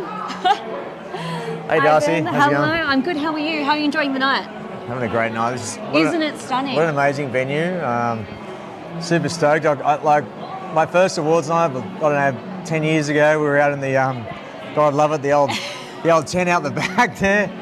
We're sort of, we're coming a fair way, so it's pretty cool. It's very bougie, isn't it? The string quartet, we've got candles everywhere. It's so Penrith. It's very nice. Yeah. Well, congratulations to you. It's been a truly stellar season. Have you allowed yourself to just let the three-peat sink in? Yeah, no, well, I've really allowed myself. I tried to watch, yesterday I was watching the game and tried to watch that last 20 minutes to try and work out what happened. And I don't know, like it hasn't really sunk in though. Like it just, I don't know, it's just to absorb yourself in all our community tonight and just the boys and all the staff. They're excited, everyone is. I think I'm still floating on a bit of a cloud at the moment. Yeah, and I saw at the end of the game your whole family were on the field and you shared a lot of hugs. How special was that? Oh man, like so special.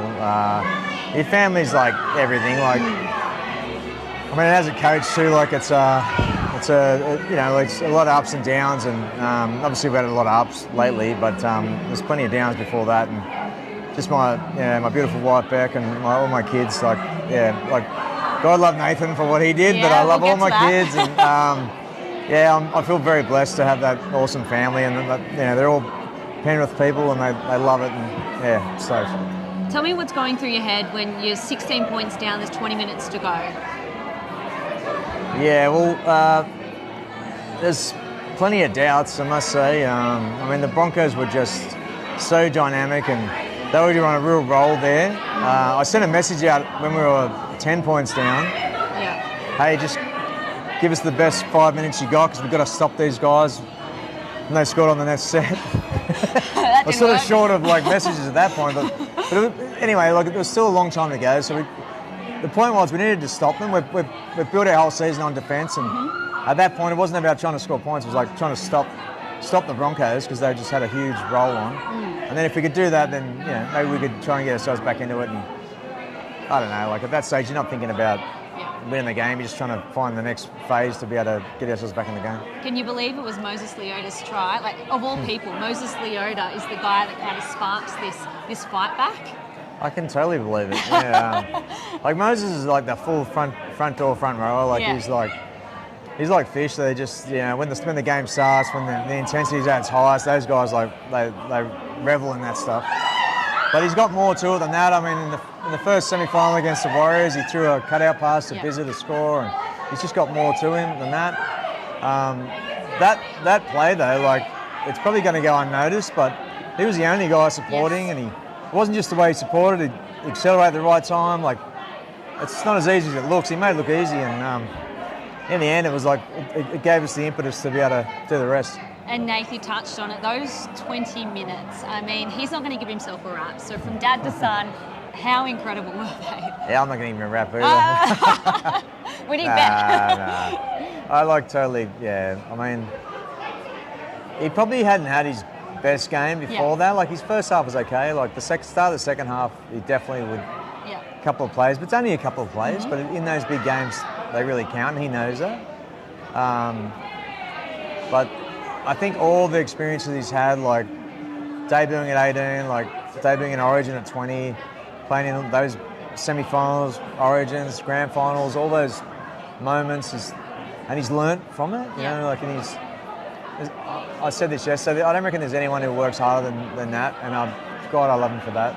And he just went. You know what? He backed himself under the most pressure in the biggest moments, and it worked out. And don't get much better than that. Yeah, right. His name's kind of been floated in the same sentence as Andrew Johns and immortal areas, at the end of his career. How do you think that would sit with him? Just when you said that, I haven't really been able to process that in the last couple of days. I sort of sat down yesterday and listened to some of the words from JT and Darren Lockyer and guys like that, and it's just yeah, it's just mind-blowing. So I actually still can't, I don't get that yet, yeah. But all I can say is, like, you know what, he loves the game ever since he was 2 years old. He's watched that much football. I don't think he can watch any more. He practices so hard, like he goes through all this ups and downs, and he's been able to handle that and all that. So I just think, you know what, if some good things are going to come his way, he deserves it, yeah. There's a guy that probably won't get many headlines out of this grand final, but Jack Cobber. He had a job, he came on, Nathan's credited him for unleashing him. What did you see in those 20 minutes that made you so proud and so happy that you brought him to the final? Yeah, I told Cogs today that we wouldn't have won the game without him. It's a different dynamic where Cogs is a 7 and so is Nathan. So when Romy was out, we kind of got a couple of different looks, and then when Romy was playing, we were going to try and do that as well, like a little bit of both. But just on Cogs, I first saw Cogsy when he was 16, 17, because he was playing against Nathan at schoolboy level. So it's like when he's, we were looking for a backup half this year, and his name popped up. I'm like, mate, we're going to get that guy, and we had a really good Zoom meeting. He was in Israel or somewhere, and he come off a flight somewhere at 1:30 in the morning his time, and we're on a Zoom meeting, and he just spoke so well, so eloquently, and knew exactly what he was talking about, and it's just like, man, this guy is made for us. I was already a fan. He debuted at 18 at the Knights in difficult circumstances, went to the Dogs, still hard, had to go to England. I think he said he's better than that. And then just bided his time, and that's it, it's just made every post a winner. From the time he first played for us when Nathan did his hamstring, just comes on mid-game, didn't even know where he was going to fit in. And I think the second play he did, he kicked for Bizzer to score. It's just been, you know what, he's a great kid, Cogs. Very understated, very unassuming, and worked his butt off for a long time, and he deserves every success. Yeah, one of the buys of the year. And before I let you go, you've got a few guys departing at the end of the season. Critter, Spencer, the likes of them. A few words about what they've brought to the club? Yeah, we've got a varying crew that are leaving. Some local juniors, some from the bush. Got a couple of guys that we sort of recruited. Everyone has played a part in this season.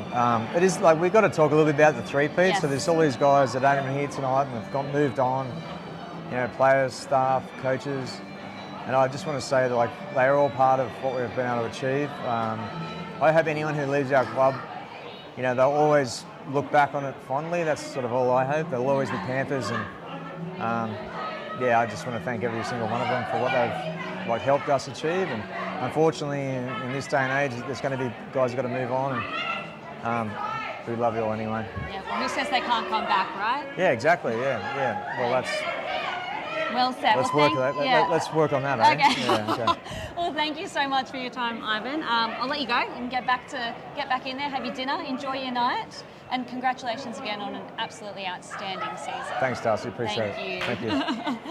All right. Well, thanks to Ivan Cleary, the head coach, three-peat coach, father of Nathan, a very proud father, mind you. And I'd like to welcome in now Sunia Taruba. Come on in. Hello. How are you? Hello. How are you? How are you enjoying your night? Oh, it's been a big couple of days. I'm sure it has. Take me inside these couple of days. Your first grand final win. How's it been? No, it's been pretty hectic, pretty full on. The celebrations, as everyone would know. It just hasn't stopped since we walked off that field. It's been pretty mad.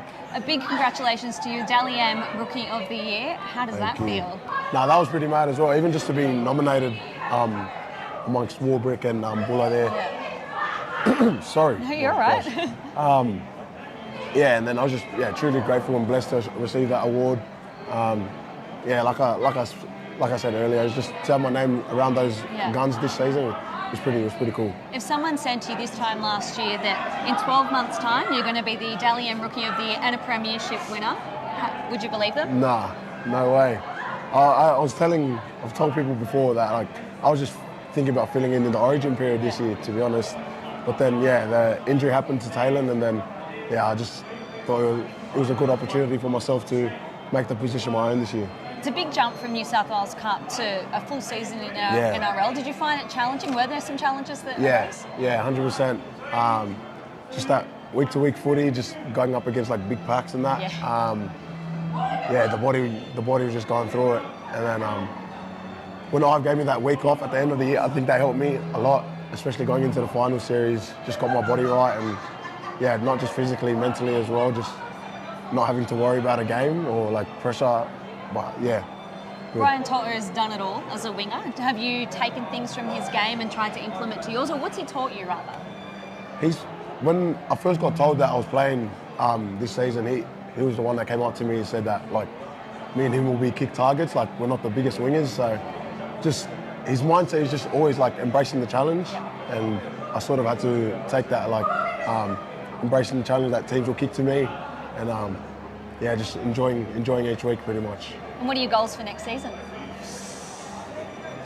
Probably not to drop from this year, I guess. Because it's been a big year, so if the last thing I want is to go down. I'm sure you won't. No, that's just one thing. Just no complacency, I guess. That's my goal. Well said. Well, thank you so much for your time. Thank you. Congratulations on an outstanding year. I'll let you get back to the celebrations. So Have a good night. Thank you, Sania. Thank you. Dally M, Rookie of the Year. What a superstar he is. Comes in to replace Tyler May and has an absolutely outstanding season, Sania Taruba. We'll bring in Isaac Tungo, looking very dapper. Come on in. Is that the ring on a necklace? Yeah. That's a new one. Look at this. Congratulations, a premiership winner. How are you feeling after a whirlwind few days? Yeah, I'm feeling good. Good to be back with the boys, and everyone's sober and just enjoying their time. So it's pretty good. Everyone's given me a different take, but celebrations. How were they? It's pretty good. Like I think just the fashion that we won, everyone was pretty happy, and to win a grand final at any level was special. And that was a good one. What do you think about your halfbacks last 20 minutes of that game? Yeah, I don't know. He's number one for a reason. He changed the game, and that victory can go down to him, to be honest. So, yeah. What about you for next season? What are your goals? I was injured a bit this year, so just probably play a consistent year of footy, and just be consistent throughout the year. Play every game, and just do my job. Before you did get injured, though, you were hitting some incredible heights. A lot of people were regarding you the form centre of the competition. Do you feel like you really started to settle into your role this season? I think last year I just finding my feet as a full-time NRL player. Yeah. And this year I sort of, took on my role and just accepted it, knowing that how well I know it now, I can sort of, put my own twist on it and play how I want to play. And finally, Try of the Year recipient. Can you take us through, relive that try? Yeah, just a few quick play the balls. Off the back of that, the boys just played and put me away in some space, and I can't remember what happened after that. It was just a few tackle breaks and try. Too humble. Well, congratulations on an outstanding season, Isaac. I'll let you go and enjoy the rest of the night. Yeah, thank you. Thank you. Thanks. And bringing in our next guest, man of the moment, the departing Stephen Crichton. Come on in. We got the rings on the necklace again. Yeah. Very good. Do you want to give us a twirl? You're looking very dapper. Oh, no, thank you. Thank you. Stephen, it must be a bit of a bittersweet night, right, for you. You've achieved so much at this club, and it's your final Merv Cartwright medal. How are you feeling? Yeah, pretty special night. Good to see all the boys here after a big couple of days, but pretty special night. Being my last night as well, so really trying to lap it up and make the most of it. 3 premierships, has that sunk in yet? No, not really. Haven't really had time to sit down and reflect on the game and the past few years as well, but I'll definitely get my chance probably the next few days on my own. Just trying to, like I said, lap it up and enjoy these moments with my brothers before I do leave, Reflect back over your years and your growth at this club. How do you, is there a memory that sticks out to you as your favourite? There's a lot of moments for myself. I think I just love coming to training. As you can tell with all the speeches from the coaches to the players, it's a tight group here, and that's definitely something that I'm going to miss. No one's ever left out with the boys. Definitely going to miss the boys and all the memories that we definitely had here. your coach Ivan Cleary is finally getting, I guess, the recognition that he deserves. Just how, we talk about the star-studded roster you guys have, but just how important is he to this club's success? Yeah, heaps important. I still reckon one of the best coaches. He's the one that gave me my debut jersey at the start, and he hasn't changed since then. So he was good in my journey. He's taught me a lot of the things that I know now, how to become a professional NRL player and what to do day to day to be at my best. And I definitely wouldn't be here without him. Stephen, thank you so much for everything you've done for the Panthers. Your 3 premierships, you've brought so much to this club. It's been an honour watching you play in the Panthers jersey. We wish you all the very best in your next chapter. Enjoy the rest of your night. Thank you so much. Thanks, guys. Thanks for having me. Thank you. Ladies and gentlemen, we'll be back after another short break. More to come.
This night is about to go up a few gears, let me tell you. If I could get your attention, please. Thank you so much. We're back at the Merv Cartwright Medal. Hello again to all those people watching on YouTube. Thanks so much for being with us. Come inside, have a seat. We're about to see the nominees for the Merv Cartwright Medal. And there are some incredible nominees, let me tell you, folks. If you could have your seats and we'll get this back underway. Now, what I would love to do right now, though, is thank a few people. Thank you, ladies and gentlemen. And I want to thank those people that have made this night possible. A lot has gone into this, so much. Thank you so much. The entire Academy staff have all played a vital role in ensuring tonight's success. The Panthers Board of Directors, along with Group CEO Brian Fletcher and CEO of Rugby League Matthew Cameron, for supporting such a wonderful night. Round of applause, please, folks.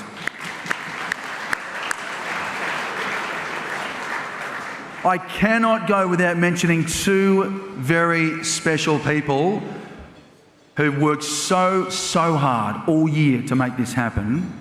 They don't know I'm about to do this. They're very humble people. They work behind the scenes and they do so much. One is the Head of Operations, Strategy and Policy, Tiff Serra. The other is Taylor Murray, the Partnerships Coordinator. Please thank them.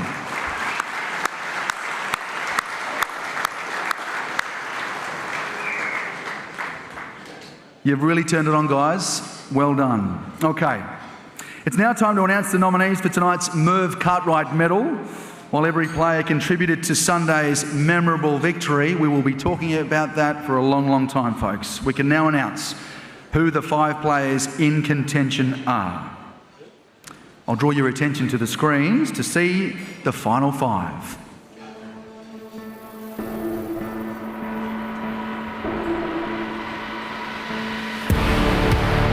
Dylan Edwards. This tremendous fullback, Dylan Edwards. Yeah, boy, I've been impressed with Dylan Edwards. Mr. Everywhere. He leads the NRL for running metres. The #1 runner in the game for metres. I've been singing his praises all night in defence. He directs the traffic, and there's no fullback that works harder than Dylan Edwards. Never out of the contest, Dylan Edwards. His form just continues to get better and better. Isaiah Yeo.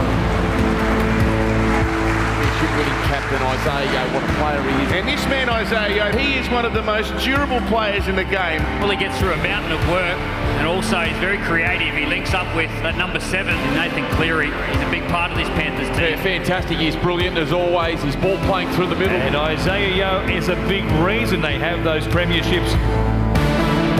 Isaac Tango. He's an underrated player. There's an opportunity to score a try, he scores them. Gee whiz, has made a great fist of playing in the centres. Brilliant young talent. He's a strong boy, Isaac Tungle. Tough, runs strong. Oh, no wonder they were talking about this young man as a potential State of Origin player. Nathan Cleary. Nathan Cleary, if not the best player in the competition, certainly in that conversation. Nathan Cleary, his personal contribution to this footy side has been incredible. He's the man with the golden boot. The Iceman, what a champion of our game. Nathan Cleary, with ice in his veins, delivers. Nathan Cleary! Oh! Wow! Cleary's got it all himself. Stephen Crichton. Stephen Crichton, what a year he's enjoying. He is in superb form. Mate, he's been in some great form, as you mentioned, Stephen Crichton. See the athleticism of Stephen Crichton. He's an athlete, this man. Too strong, too big, and too athletic.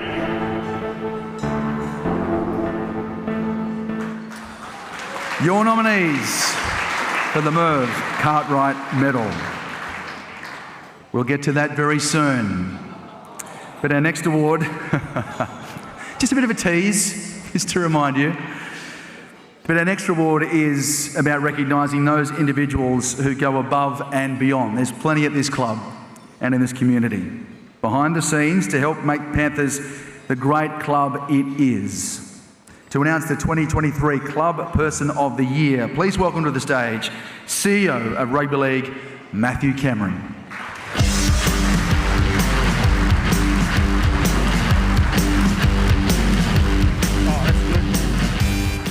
Good evening, ladies and gentlemen. Just before I start, can we just put our hands together for our MC tonight, Alex Cullen? Thank you. I just spoke to Alex. I was petrified how much light there would be because I had to print it in 26 font to avoid using glasses tonight. But anyway, tonight we gather not only to celebrate the triumphs on the field, but to acknowledge and honour those whose dedication and hard work go beyond the day-to-day rigours of rugby league. It's my distinct pleasure tonight to stand before you and announce the recipient of the Penrith Panthers Club Person of the Year for the 2023 season. The recipient of this award has become an integral part of the Panthers family, weaving their magic behind the scenes, capturing the essence of our team's journey by building a level of trust with both the coach and the playing group in order to open up a view into the inner sanctum of our team's success. This recipient, not only his most notable achievement was he was instrumental in the role of creating the 2022 All the Way documentary, a piece that allowed the fans to delve deep into the behind-the-scenes life of our team. Through his lens, he crafted a narrative that not only showcased the blood, sweat and tears of our athletes, but also painted a vivid picture of the camaraderie and passion that fuels our club. Backed by an incredible media team, he has again gone deep behind the scenes this year, and at some point in time, I look forward to watching a tale of the undisputed three-time premiership winning Penrith Panthers.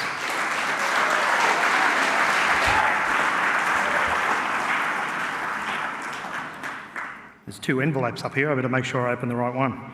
Ladies and gentlemen, the winner of the Penrith Panthers Club Person of the Year for 2023 is none other than Henry Ward.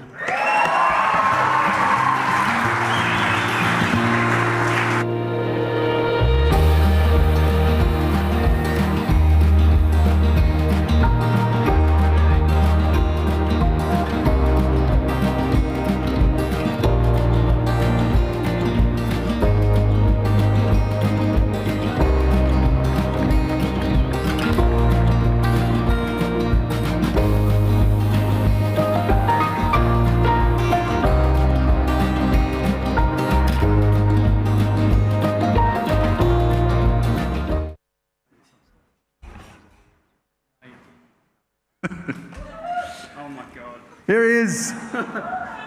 Normally behind the scenes, Henry. Congratulations, mate. The Club of the Year. Well done. Club Person of the Year. Holy hell. How's it feel? Bloody good. Can't believe that's crazy. Honestly crazy. I know you did a lot of work in the lead up to this event, of course. It was a ruse, wasn't it? It was meant to go to someone else, or so you thought. Who did you think it was going to? Nathan Cleary. There you go. Well, it worked. It worked. And here you are with this very prestigious award. I mean, what does it mean to you, this award, my friend? Yeah. It's hard to put into words what it means. Like, I've been a fan of the club since I was 5 years old, and like, I was just in tears when I found out that I got the job, let alone being able to be part of the success, just like a small part of the success over the last 3 years. Like, that's just, it's more than a dream. It's just like, you wouldn't fathom something like that happening. And so I feel blessed to be able to share the stories of the players and be in a position to, I don't know, just put my best foot forward every day for the club that I love. Round of applause. Serious passion. I just want to know why my touch footy highlights weren't up on the screen. I've caught a few intercepts.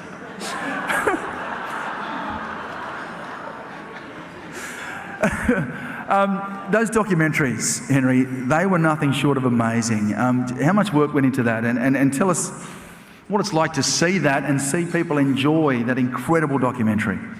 That's the best part, just like seeing everyone like sharing these stories and stuff they wouldn't get to see, because I was on the other side of it wanting to see those things. So it's like being able to share it with everyone is awesome. That's like the best part about it. And just like, it's rewarding to go through, the harder you work, the better the reward, I feel. So that's why I always try to work hard. We love it, mate. Well done. Ladies and gentlemen, the Club Person of the Year, Henry Ward. Well done. Thank you. I'd be remiss if I didn't say one thing. I was taking the photos of the award winners last year, and Dill won the big one, and he came off the stage and he was like, crap. I'm like, what is it? And he's like, I forgot to thank Nadine. So I just want to thank my dog Wesley.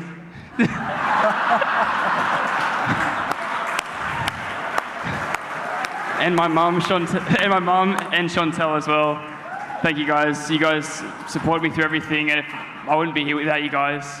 Chantel especially, like, I'm hardly ever home. I'm at work more than I'm at home, and she's just puts up with everything, and she's the best. I don't know if there's a camera on her or not, but far out, she's awesome. Round of applause for Chantel. Yeah. Well done, mate. So important to thank those people. Well done. Brownie points for you, Henry. Well done. Oh, wow. Who needs comedians? Anyway, we've got two tonight, it turns out. We've got another one here. We know him, we love him. He's one of the funniest blokes I know. His name is Vince Sorrenti.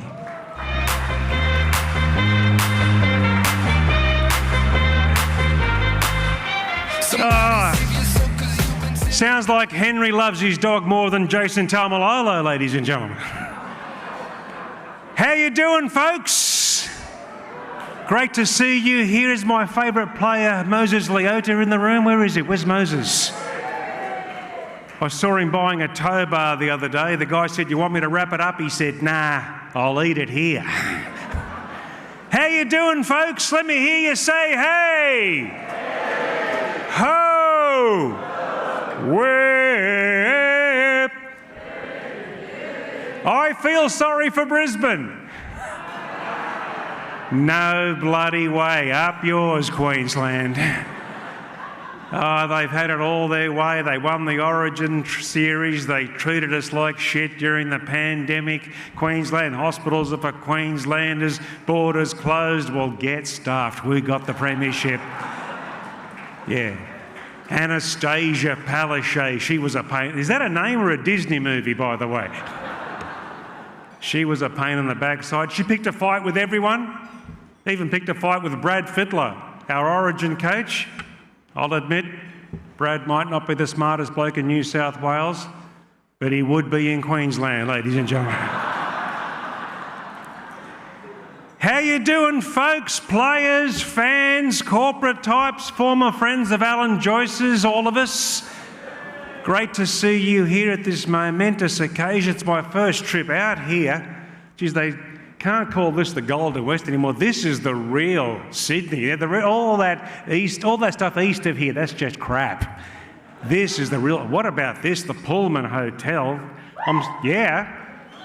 I'm staying here tonight. The towels are so fluffy. I can hardly get my suitcase closed. Thank you very much. Oh, you know you're staying in a good hotel when they fold that first bit of dunny paper into a point. I love that. Every time I'm having a crap, I like to know someone's been touching that first sheet. It's very comforting. Hello to any Brisbane fans here. I wasn't trying to be cruel. We got any Brisbane fans in the room? Yes? Not one. No, we got one. I did feel sorry for Ezra, man. Fair dinkum. Hey? How often do you score 3 tries in a grand final and it's the worst day of your life?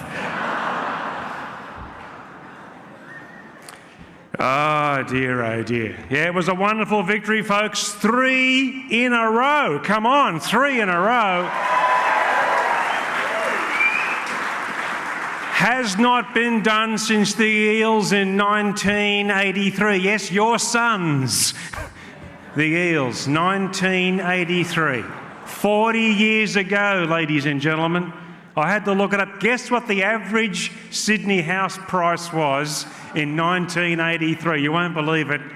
$68,000. Wow, that's what Ivan and Nathan made in the last week. $68,000 wouldn't buy a garage in Mount Druitt, ladies and gentlemen. Yeah, wow. 3 rings, gang. 3 premiership rings. Remind me never get into a fight with a Penrith player. There's about extra 2 kilos in that punch going right there. What did they do in the St George era? 11 rings. You've only got 10 fingers. Yeah. You can work that out for yourselves. Is the number 1 fan? Is Mick Fanning in the house? Where's Mick? How happy was he after that grand final, ladies and gentlemen? That's the happiest he's been since he fought off that shark 8 years ago. Actually, he could have hugged a shark on Sunday night. No one would have been happier than Ivan, ladies and gentlemen. Hey, Ivan Cleary. Is this the most relaxed, chilled out dude on the planet? I mean, when all the rest of us were shitting ourselves in that second half, he was there. Looks like he was going to slip into a coma. He was so relaxed. If this guy smoked, he wouldn't put a cigarette out till his arm was on fire. Fair dinkum. I've seen bong smokers more stressed out than this guy. He is a chilled out dude. And you got to wonder, with this father-son combination, ladies and gentlemen, because I've got 4 kids as well, Ivan, it'd be hard not to have a favourite in that family, wouldn't it? Can you imagine the Cleary family barbecue? Okay, Jet, here's a busted sausage for you, mate. Malaya, here is a burnt chop for you. Indy, here's a rissole for you. Oh, Nathan, fillet steak medium rare, mate. Is that okay?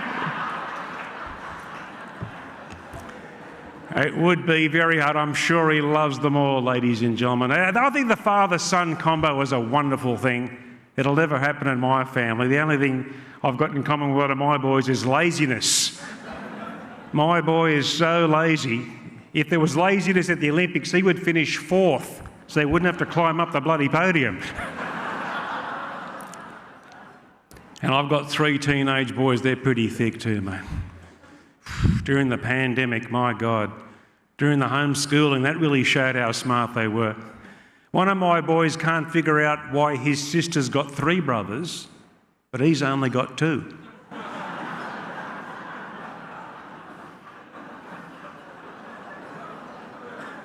Oh, that's pretty thick. We had a holiday in New Zealand not long ago. He couldn't pronounce any of the Maori names. We drove into a town one day. He stuck his head out the window. He said, "I know where we are, Dad. We're in Takeawa." I said, "That says takeaway, you moron."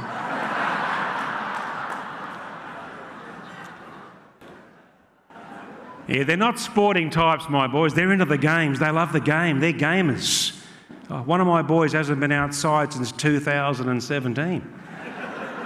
He makes Julian Assange look like Bear Grylls. So who's going to beat the Panthers in 2024, gang? No one. Canterbury's got a plan. Buy them. They got Phil Gould, they got Cameron Serraldo, they got Matt Burton, they got Viliami Kikau, now they got Stephen Crichton. Why don't they just move out here and be done with it? Call themselves the Pan Dogs. No, you don't want them moving out here, mate. I grew up in Punchbowl. You don't want those people out here, let me tell you. Punchbowl, the drive-by shooting capital of the world, I tell you. Hey, Punchbowl. I grew up... Anyone here from Punchbowl, by the way? You're never more than 100 metres from the scene of the crime in Punchbowl, ladies and gentlemen. Hey, you don't have neighbours in Punchbowl, you have witnesses.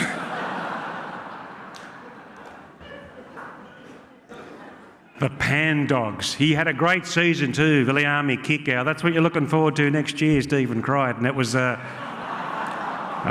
not trying to rub it in. Stay here with the Pan... Look at this, mate. You don't get this in Belmore. Have a look at this shit. This is 5-star. And that's what the Panthers have done for this area, ladies and gentlemen. This is the real Sydney now. It's high time comedians and everyone started taking the piss out of other parts of the city. Any eastern suburbs wankers here? Where are they? Hey, you look fabulous. What school are your kids at? Let's catch up. Wanker! How's your $800 million stadium going over there? Empty. No finals games there, were there, eh? Yeah, meanwhile, Bluebet Stadium's had about $500 spent on it in the last 10 years. Need a new stadium out here. What about North Shore people? Are they here? Losers. The North snore. Oh, gee, it's late. Look at that. Geez, time to get home. 9 o'clock. My God. Get home, have a cup of tea, watch the ABC, do something with your miserable lives. What about the Shire? Yes. Any racists here? Yes. Cronulla, Aboriginal word for place of no wogs. Name a good restaurant in the Shire. None. No wogs, that's why. And what about the northern beaches? Yeah, thanks for screwing up Christmas 2020. Good on you. Thought you'd go for a dance at the Avalon RSL and spoil Christmas for 26 million people. Get stuffed. And all you beautiful Penrithians, where are my Islander friends? Talofa lava! The Samoan community, hey? These people are athletes, ladies and gentlemen. Give me a clap, all the Samoans in the house. Yes. Oh, 3 of them. Come on, I know you're there. How do these people do it, you know? They eat a lot of food, they eat a lot of meat, they eat a lot of carbs, a lot of sugar, a lot of oil. Nutritionists around the world, Samoans, are not listening to you. And they are kicking ass. Gang, it's a big night. Where are we off to after here? It's all going to party on in the Leagues Club? Yes. Yes. Coming back to my room? Yes. For a baby oil and beanbag party? Yeah. Bill Cosby will be dropping in. Oh, come on. Folks, it's so nice you can get together in this new thing. This was built during the pandemic. It's a wonderful thing. You glad that pandemic crap is over, gang? Yes? Oh, it was a tough time for the Italian community. Any Italians in Penrith? Where are the Italians?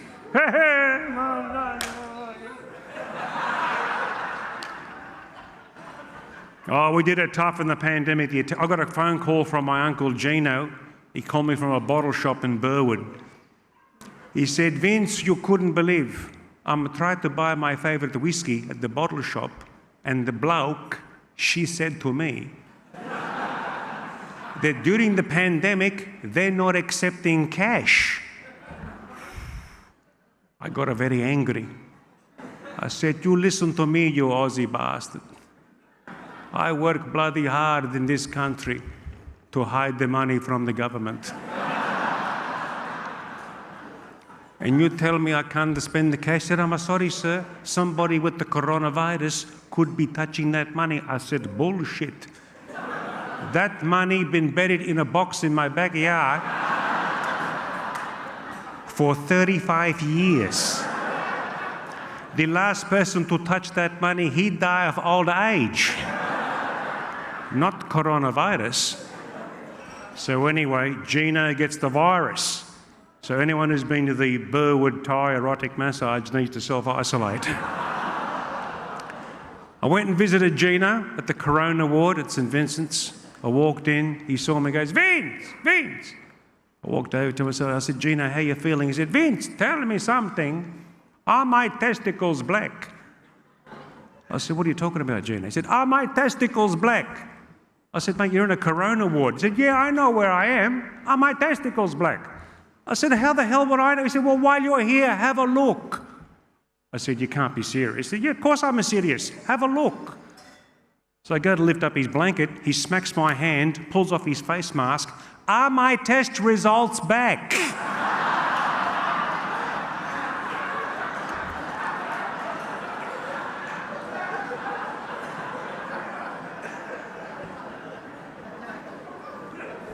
How bad were those face masks, gang?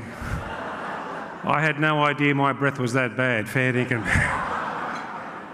It was a weird time. We're past it, gang, and now we got, I'm sad we lost Gladys. Do you miss Gladys? Gladys Berejiklian. Oh, she had an affair with that hot-looking dude. Daryl Maguire. Hot. Old dolphin shoulders. I felt sorry for Gladys. She had one affair. Dan Andrews screwed the whole state of Victoria. Folks, have a wonderful night. Congratulations to the Merv winners. I'll see you another time. Go the Panthers in 24.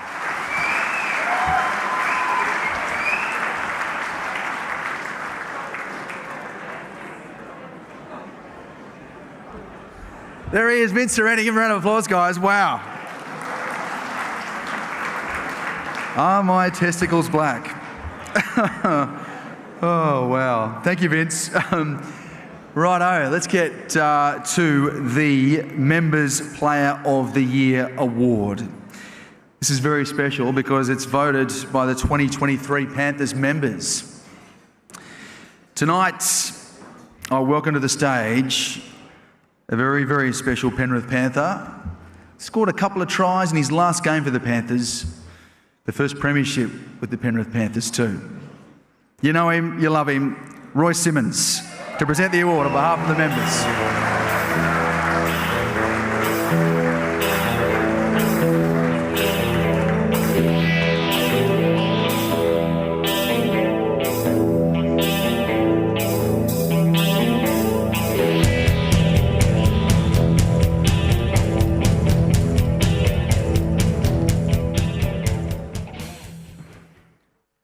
Wish I'd have bought me glasses. Anyone could win this.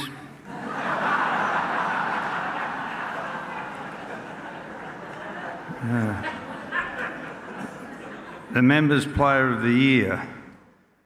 Can I say this? I walked from Goolagong to Penrith to raise money for dementia. This bloke runs more in one game than I walked. Dylan Edwards.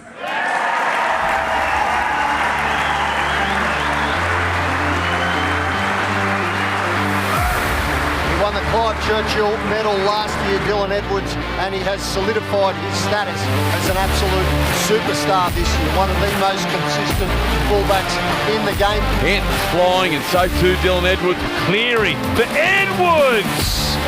They opened up very meekly, that Manly defence, and Dylan Edwards scores for Penrith.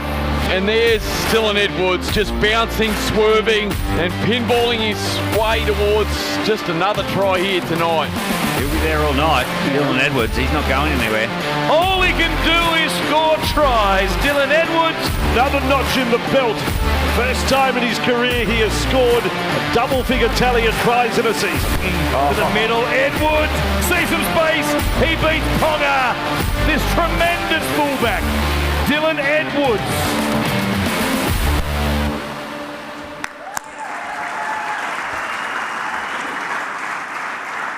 Superstar. Dylan Edwards, congratulations. Well deserved. You're a gun, and you turned it on again on Sunday night, as you do every week for this club. How have the celebrations been, I've got to ask? Yeah, they've been good. The boys had a good crack. Been getting a bit of stick today, but I had the day off yesterday. The boys kept going, so it's good. Hey, it's a long way from Dorrigo, your hometown. What was it like coming here to Penrith? I find it's a big country town here. It's a wonderful community, isn't it? Yeah, absolutely. I think I was very fortunate to come to this community from Dorrigo. It's about as country in the city as you can get, so very lucky. You're known as one of the fittest in the squad. You just run and you run and you run. How do you do it? What's the secret? Not much of a secret. I think train hard, and I want to put my best foot forward for the boys. They bust their backsides in front of me, and I'm just the guy to pick it up off the back of that. Yeah, and you've signed a long-term deal with this club. You've been playing here for years now. SG Ball, of course. What does this club mean to you? Yeah, it means everything, mate. I think they're the ones that give me my first shot. I've been able to stay in the community. I'm raising a young family in this community as well. So for this club to give me the opportunity, and we have a bit of success of late, but yeah, like I said, it means a lot to me. So good. I love those rings. 1, 2, 3. Does it get heavy on your hand or what? No, mate, there's room for more. There you go. Room for more. Well done, Dylan Edwards, the Members Player of the Year, an absolute superstar. Thank you so very, very much. 2024, why not? Why not? Okay. It is time now to announce a very special award, and that is the Ben Alexander Rookie of the Year for 2023. Another superstar of this club, 91 of course. Please make him feel very welcome. His name's Greg Alexander. Come on up, Greg.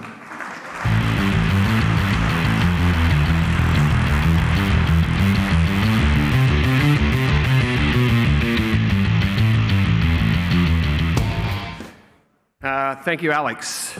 There are so many things to celebrate through a season, and when you've had 4 seasons like we have, sometimes some things can get lost. We've got so many great senior players that have played rep footy. We've won 3 competitions in a row, and we played in a grand final the year before that. And it's always a great thing through the regular season when a young man realises his dreams to play his first game for the club. And I know my younger brother Ben, that was certainly out. Like I was a footy family. We grew up in Cranebrook. We played footy every day in the backyard, me and my 2 brothers, and that was our dream. Our dream was to play first grade for Penrith. So for someone, and it is always an honour to be up here every year to hand out the award in Ben's name. And, you know, when you lose someone you love in the prime of his life, it's always a great thing that the club have honoured our family in naming the Rookie of the Year after Ben. We only had 2 players make their debuts this year, and I think that's a credit to and I say only because I know over the years we've sometimes had half a dozen or more, but that is a credit to our training staff, our rehab, our physios, our doctors, our medical staff right across the board that keep our players on the field. And those 2 young players that realised their dream this year to play their first game of first grade were Luke Summerton and Jesse McLean. Congratulations, boys.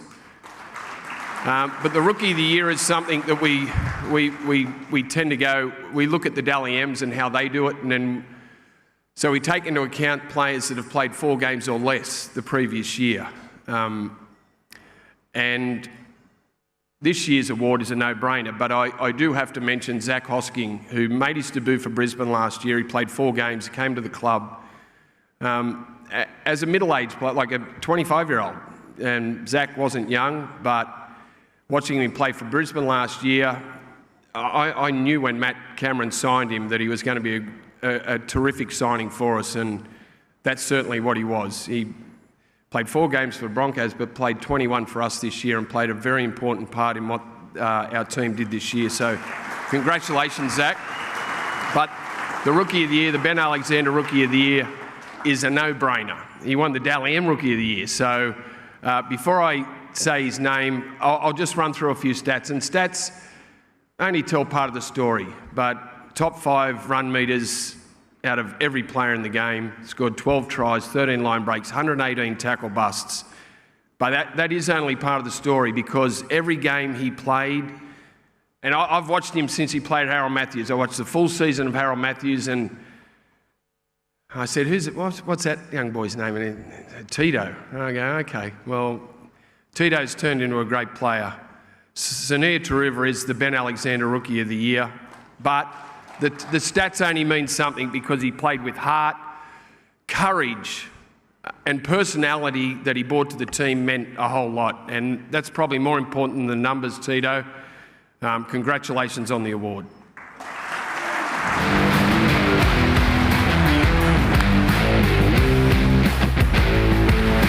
This Sunya Taruva, there's not much of him. He's not the modern typecast winger, is he? But goodness me, he's brave, running for 174 metres per game. They all kick to him. He just keeps running it back.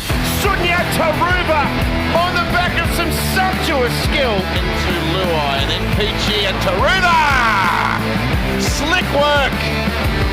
Well, that was brilliant. Go with it. Then Taruva. Well, that's a clinic. That's a little training drill. That looked just too easy. Taruva! He'll win the race. To Taruva. Finally a kick. And Taruva will score for Penrith. What a good young player this man is. Sunya Taruva.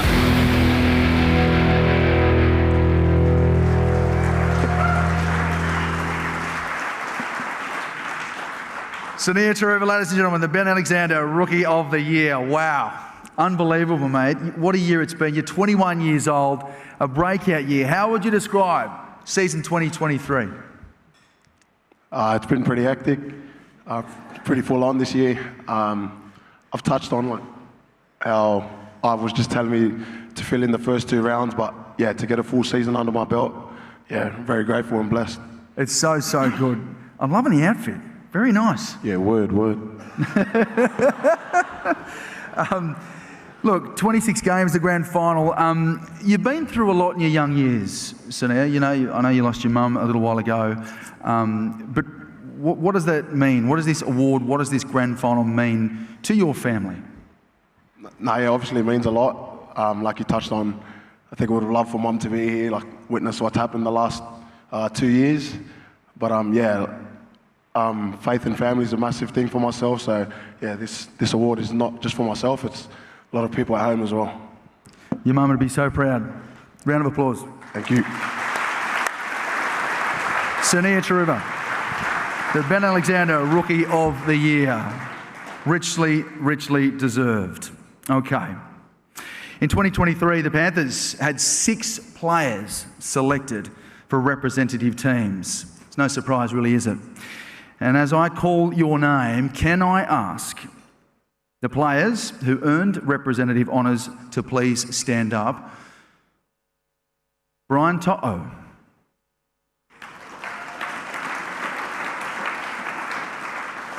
Jerome Luai.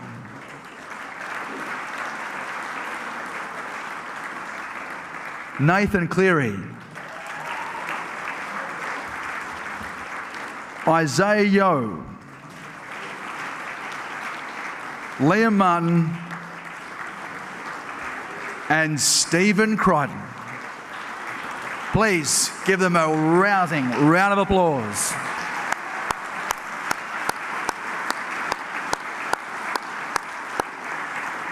Absolute superstars, not only of this club, but their states and their countries. Tonight is also an opportunity, folks, to acknowledge those players who are leaving the club. Can you believe it? There are a few names I still think, God, would it be great for them to be sticking around, but such is the game of rugby league. They've spent a number of years here in the Panthers colours, done so very well. And as I call your name, can I please ask the players who are departing our club to stand, just as the representative players did then. Eddie Blacker can't be with us tonight, but he sends his apologies. Thomas Jenkins.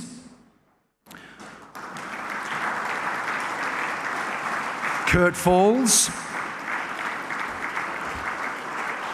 Chris Smith. Jack Cogger. Jamin Salmon. Spencer Leniu. And Stephen Crichton. Put your hands together, please, and thank these wonderful players and all the work they've done for this great club.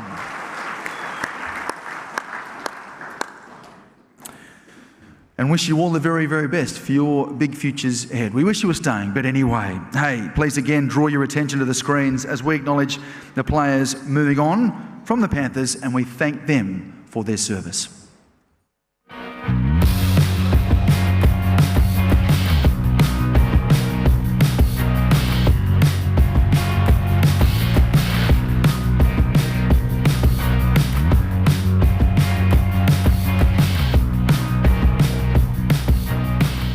Just short of of the line, back for a Falls cross kick here. Who's coming through? They're all there. Oh, Chris Smith!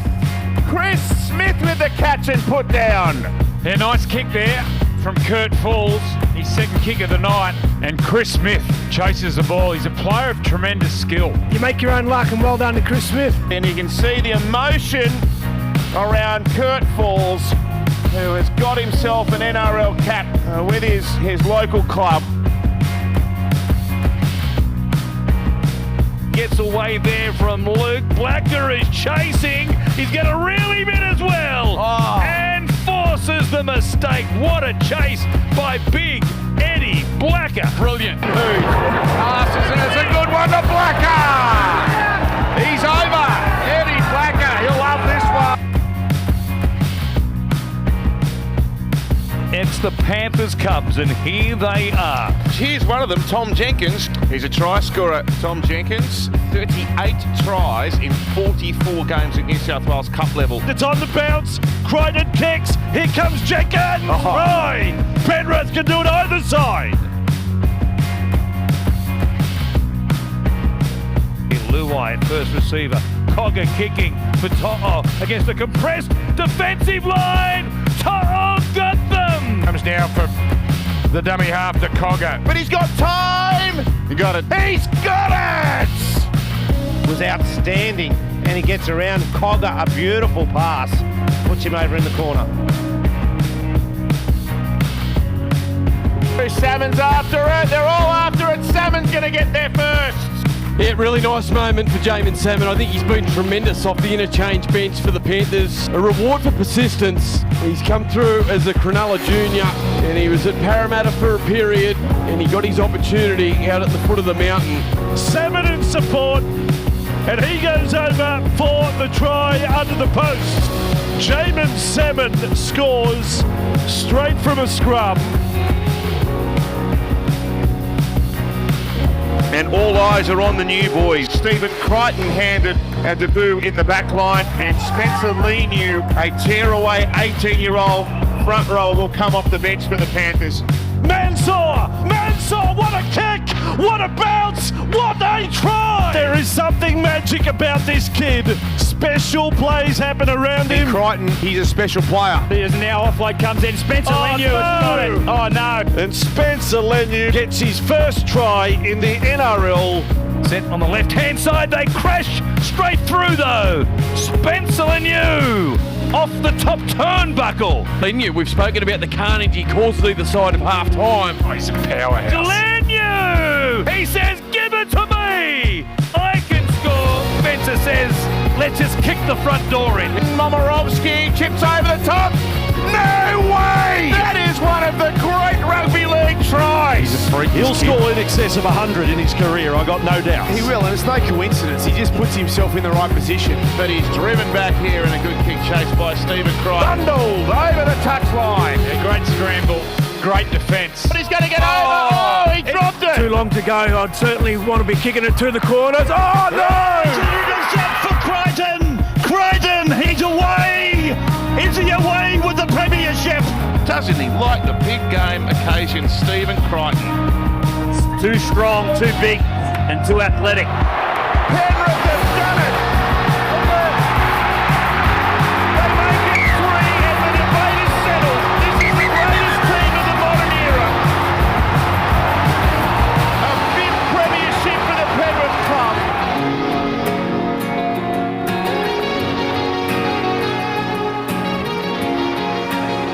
Can't quite believe it. Spencer Leniu there and Stephen Crichton. Crichton also playing his 100th game, that grand final, going out a winner, a 3-time winner. Please put your round of applause, your hands together, a round of applause for these wonderful young men. Okay. Next we have the John Farragut Courage and Determination Award, a very, very special award given by a very, very special man, been a part of this club for a very long time. And I want to turn your attention back to the screens now as John Farragut himself tonight presents the John Farragut Award for Courage and Determination. Ladies and gentlemen, this award's been going for 44 years. And honestly, it is the hardest year I've ever had to pick up a player above his peers. Pick one player. It's about courage and determination. This current team is all about courage and determination. So to pick one player is very, very hard. Riggles rang me up about 3 weeks ago and asked me about what player I was going to give my award to. And I said, mate, I could give it to 6 players without any hesitation. So we had a bit of a talk, and we talked about what goes on behind screens and the players' input and who's playing with injuries. And I said, mate, I can't give him a man at the moment, but bring me back in a couple of weeks, and I'll tell you who I'll pick. So over the next couple of weeks, I'll watch a lot of football, done a lot of thinking, and I think I've come up with a very popular person here tonight. He come here as a 17-year-old. He's gone on and played for his country. His partner got my award last year, and I think he'll be very popular amongst all the players and everyone here tonight. And the player I'd like to give my award to is Moses Leota.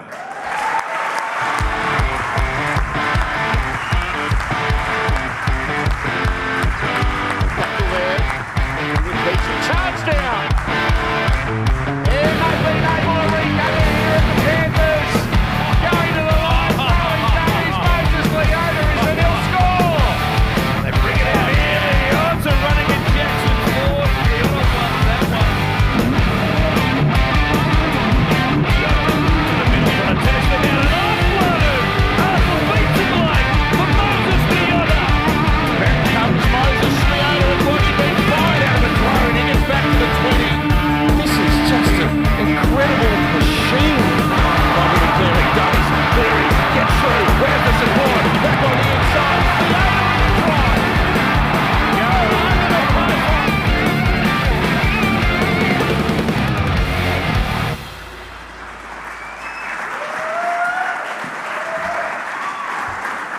Moses Leota, ladies and gentlemen. Hey, Moses, wow, what a year you've had. Unbelievable.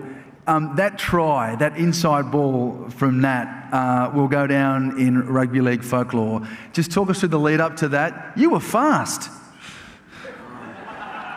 Sorry, guys, just bear with me. I'm a bit hesitant at the moment. Yeah, credit to Nathan. I just had to back up there. It was all him. And score under the sticks. That's all I had to do. That's all you had to do.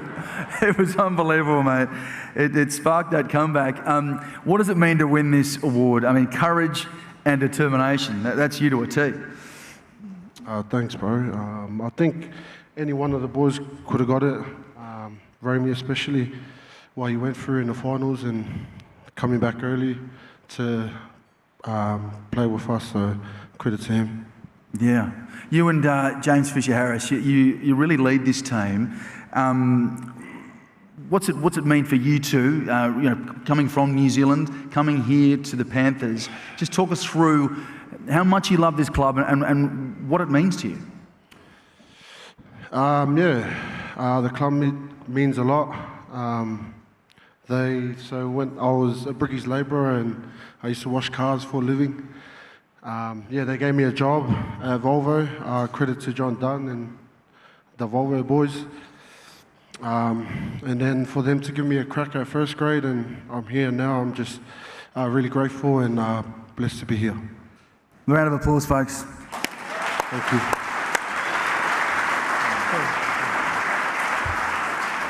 He's a legend. I love watching him play. John Farragut Award for courage and determination. Moses Leota. Okay. This bloke's pretty special. He's done a lot for this club. He's led them through thick and thin. 4 grand finals and 3 premierships is one heck of an achievement. It'll go down in history. I don't think it'll be done again, and if it is, it won't be for a very, very long time.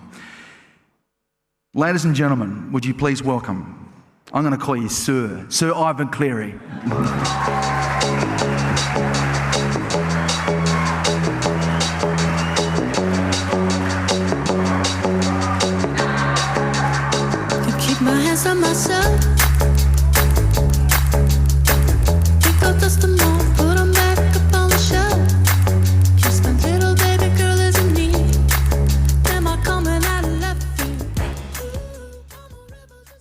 Thank you, Alex. It's very nice of you. I came here today, I was thinking about it the last couple of days. I've got to say, I haven't put a lot of work into this speech, so bear with me. I was thinking about what I could say, and it's all about thanking people, and it's amazing the connection that we have in this club, because Pete Graham, the chairman, and then Benny Harden, our cup coach and our special teams master, they pretty much thanked everyone for me, and I didn't even talk to them about it. So there's so many people that deserve to be thanked, and I might thank the odd person in this speech, but yeah, without going into all those people, because each and every one is so important. You don't have a club without everyone putting in, no matter what their job is, every single job, every single action matters. And that's the basis of what our club is. So I thought, what can I offer tonight that, there's so many people here, I thought, what can I offer tonight that might keep you engaged? I'm certainly not a comedian. I tried my best coming out of the club the other night.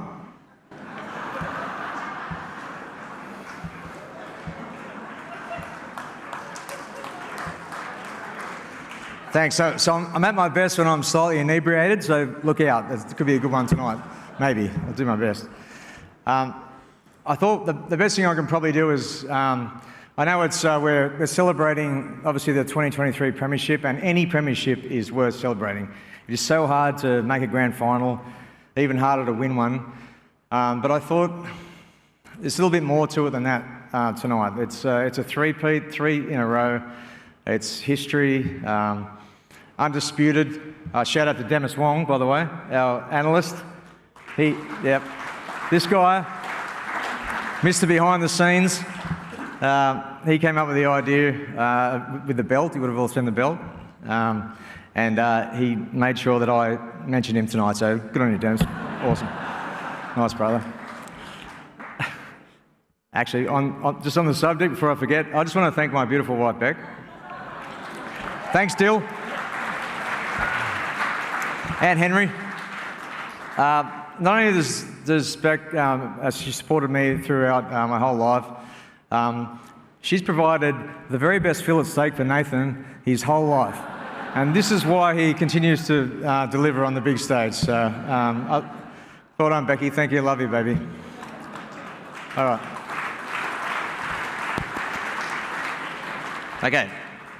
Righto. I'm going to take you back to 2018. It was sometime during that year. I was coaching the Tigers. I'd coached the Panthers here. So, quick story. I was coaching the Warriors. Got the gig to come to Penrith. We're from the Northern Beaches. Sorry, is Vince still here? Anyway, don't tell anyone that. But anyway, we are from the Northern Beaches. But we decided we wanted to, if I was going to coach the Panthers, we were going to bring our family to Penrith. Come back from Auckland, we could have easily gone and lived on the beaches, but we decided we want to come to Penrith. We wanted to immerse ourselves in the community. I heard so many great things about it. A great mate of mine, Brad Fittler, obviously spent a lot of time here. I remember him saying to me, I would never regret it. I did question that sometimes, but he was, as it turned out, he was right. So we brought our family here. In those days, it was, the community liked their team, but I didn't feel like they loved it. There wasn't a lot of people wearing Panthers kit in and around the suburbs. There was a lot of Parramatta fans. There's still too many around here today, but you don't see many jerseys, do you? There's a lot of South fans and that kind of stuff, and people that have moved out here over time, and we sort of thought, geez, like it's a real opportunity here. Anyway, we got started, and I got moved on, and that's another story. So in 2018, I was coaching the Tigers. I'd been given another start down there. I was just working my way through that rebuild down there. And Blackwood Dave O'Neill, who was the chairman at the time, asked me for a coffee, and I thought he was getting me to have a coffee so he could just release on a few things around what was going on around the club, and I thought, he'd been asking me for ages. I thought I just didn't really have the time. But anyway, we found the time, and we went down and had a coffee, and anyway, we were talking shit and whatever, and then he says, he just looked straight me in the eye and he goes, "Mate, do you want to come back?" I said, "Hey?" He goes, "Do you want to come back and coach Panthers?" And I was just like, "Fuck yeah."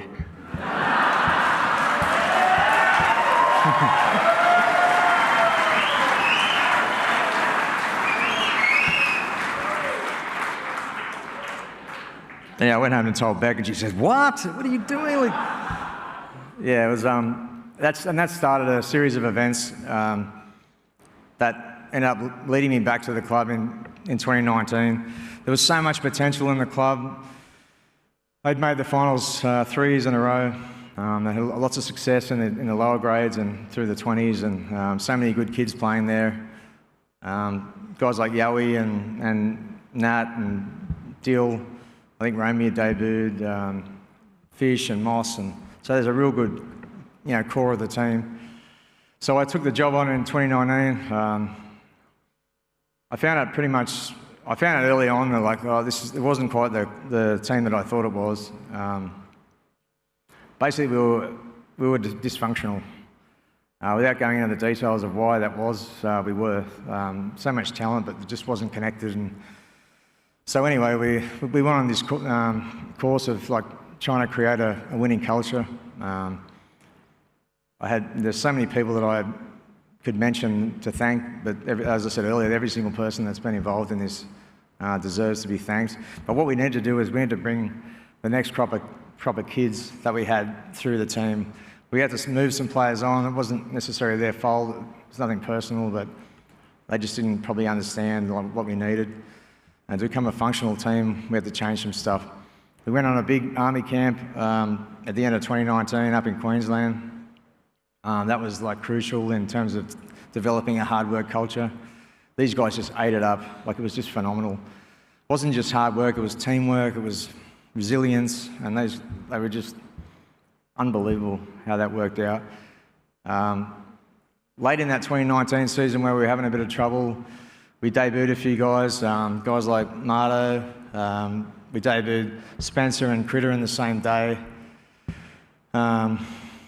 Forgive me if I can't remember other guys. Guys like Matt Burton, who's moved on, but we just started bringing some of the guys that you see today. Bizza, how could I forget him? And we sort of set sail for something special. 2020 came around. That was the COVID year, if you remember. No one expected anything from us. We won 17 games in a row. We were minor premiers.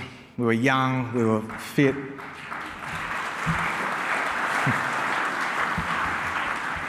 Young, fit, hungry, determined. I should have mentioned Romy. He was back in that first crew too, but he really sort of came of age that year when James Maloney left. And we went into the grand final that year and we thought, fuck, no one can beat us. As it turned out, the Melbourne Storm kicked their ass that night. It's not easy for me to say, I must say. But I think we've got a few back on them. Anyway, that's another story. But they taught us a lesson that night.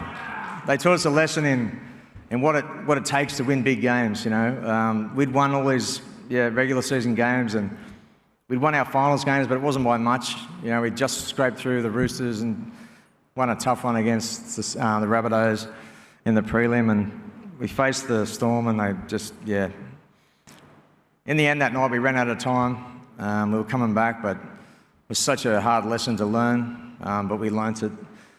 Best thing we ever did, we went back and watched that game. I've heard lots of teams say, "I'll never watch the grand final, I can't watch it, it's just so hard," and it is. It's just the worst thing ever to lose a grand final. But our boys just showed the courage and what they're made of, and we sat there through the pain and watched it and came out of it and okay, we know what we've got to do. 2021 started and we started brilliantly. I think we won 12 in a row or something. Then, as we all know, we ended up in Queensland. We were doing it tough up there on the Sunshine Coast. I think it rained twice in winter. Can't tell you how good that was, but anyway. So many great memories, and anyway, we again set sail for the finals. How good are we? We know what we're doing. We've learned our lesson. We're going to Everest. all this stuff. And then just one after the other, the injuries started. It was just ridiculous. We got to the finals and dead set, we hardly had half a team that was fit. Our training became like the lightest you can imagine. So all this stuff that we built, how hard we trained, all these things just turned into like just trying to get them ready, just to get them out on the field. We lost our first final in Townsville against the Rabbitohs. We earned a home final. Townsville was our home. Didn't really work out that well. And then it was like, oh my God, everyone was telling us we were gone. We had injuries, so many I won't even mention because we've all been through it before, but these boys just somehow summoned up the courage to beat Parramatta 8-6, then to face our nemesis, the Storm, who'd won 20 games in a row by that stage. Pretty much the best club season in history. The rampaging Melbourne Storm premiers. And we got them at Suncorp Stadium there where they hadn't lost for like a million years. And then we, somehow just hung on to beat the Rabbitohs 14-12 in the grand final to win the 21 premiership.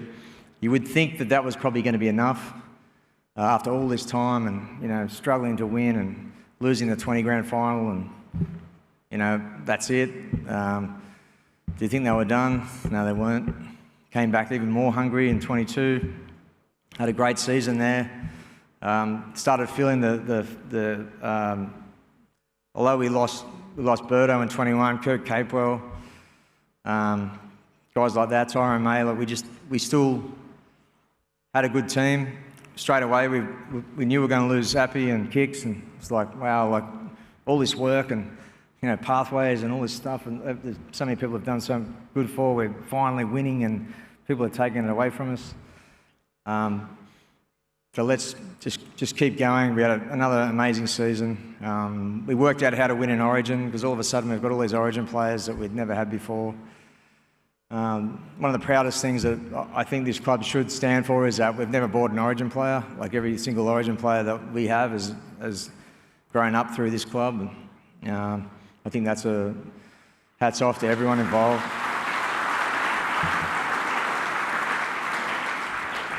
So again, it's so good to see those boys develop their career, and also playing Origin helps our club too. In big games they become accustomed to stuff, but it's hard yakko going through an Origin period. But we learned how to do that. We got guys coming through, saw guys like Chris Smith and Falsey and that in 22. Those guys stood up in that Origin period. We were able to win every game through there after not doing so well the year before. And then, we saved our best to last for the Parramatta Eels in the Battle of the West in grand final day. Played the best game of the season. And two, back-to-back, Kicks Appy going. Surely that's enough. No, sir. They came back, couldn't be more hungry. 14 guys from the World Cup. 14 players went to the World Cup. It's just ridiculous. The sacrifice those guys made, they all came back. They all came back early, and they all said, we want to take on St Helens in the World Cup Challenge. Came back early after everything they've been through. I want to play. I want to take them on. I'll come back early. I'll give it my family time, my rest, whatever. And that's what we did.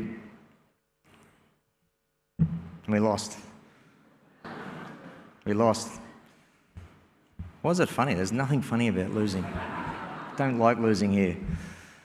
It was heartbreaking. It was like, it's the first game of the year, and it was like, we want to win the comp and all that, but these guys, they care that much about losing, and they care that much about putting on a good show for our community. And that was a trophy that the club had never won, and we really wanted to win that, and we didn't win it. And deep down, we knew that St Helens came over here, and they actually wanted it more, and they showed it. When they won, it was like 18 grand finals in one for them. It was just the best thing ever. And that sort of lit a fire, I think, in our boys. We were the hunted. Everyone wants to come after the Panthers. Everyone, we played the Brisbane Broncos, who had 3 guys in the World Cup. Lucky. I don't think they had that many. So the whole pre-season, they would have been going, the Penrith Panthers, we've got them round one. We're coming after these blokes. They got the whole of Brisbane, that team. forget about our little pocket of. These guys have got the whole of Brisbane. They got the whole of everyone. Super well resourced, huge club. Hadn't performed in the last few years, so they were coming. And sure enough, they beat us by a point again. We had another couple of games there. We lost Parramatta. God, how bad is that? Yeah, and again. But we did. Is that you, Parramatta fans? Is there someone in there? Anyway. Don't have to say anything there. 4-4. Sorry, I couldn't remember the Bathurst night. Remember the Bathurst night? Anyone go to Bathurst that night? Yeah, how good was that? Pouring rain, freezing cold. We lost to the Tigers. Fuck. Yeah. We sort of like, and that, you know what? They played really well that night. They hadn't won a game and they were due. And God love Appy Coruscant. He led them to a great win. One of our favourites and still part of us for sure. Everyone who's ever played here is still a Panther, and he's certainly one of those. But we kind of just went, okay, we've tried to evolve as a team. We've probably tried a bit too much. We've tried to change. We need to get back to what we know what works, and we did that. And from that night in Bathurst, I think it was like early May or something, or late April, we won 17 of the next 19 games and ended up winning a premiership again, a three-peat. The team just showed everything about what our culture is and our values. Just the courage that they play with. You just have no idea what these boys go through, the injuries they play through. Like it's an absolute badge of honour. Like you just do not go down. Like if you're not gonna, like there's been so many. There's obvious ones like Romy, and there's just little ones that you probably would never see. God love him, but like Nathan on the weekend, like very significant injury that's going to keep him out of the Australian series early in the game. He played on, pretty much one leg and ended up doing what he did. Moses Leota, the Courage and Determination Award, like pretty much got one arm and he plays every week and does what he does. I could go on and on what these guys do for their community. Like they are just honestly like unbelievable. I'm that proud of them.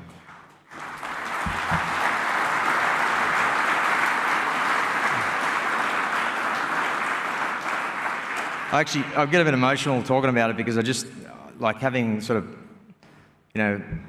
played myself, I've never seen anything like it. It's such a cool thing the way they all almost push each other and they just refuse to accept that they can't get out there and play. They love it that much.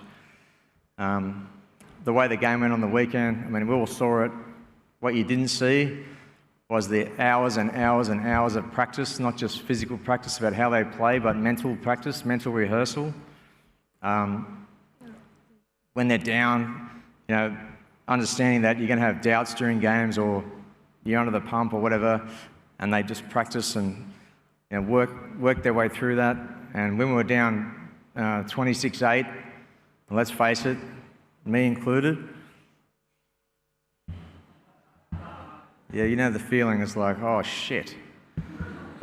Yeah, the Broncos are running wild. How are we going to stop them?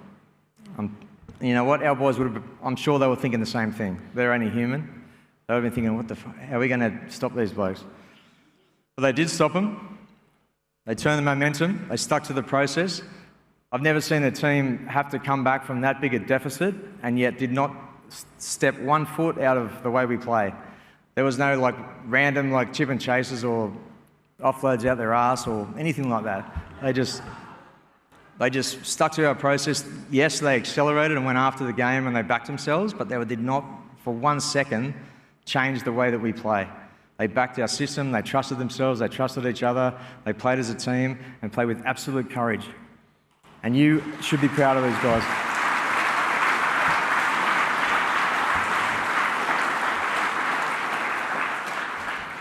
It doesn't always work out in the end, but the light shone on us, and we were able to come after the Broncos. Who knows? They might have started watching the clock and started getting a little bit negative. So it wasn't just the way we played, but the mentality.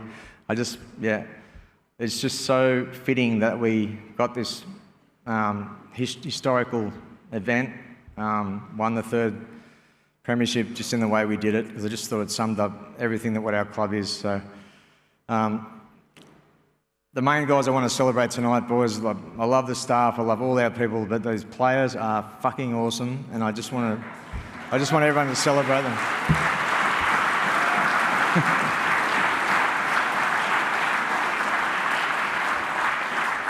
Yeah. On that note, may the 4th be with you.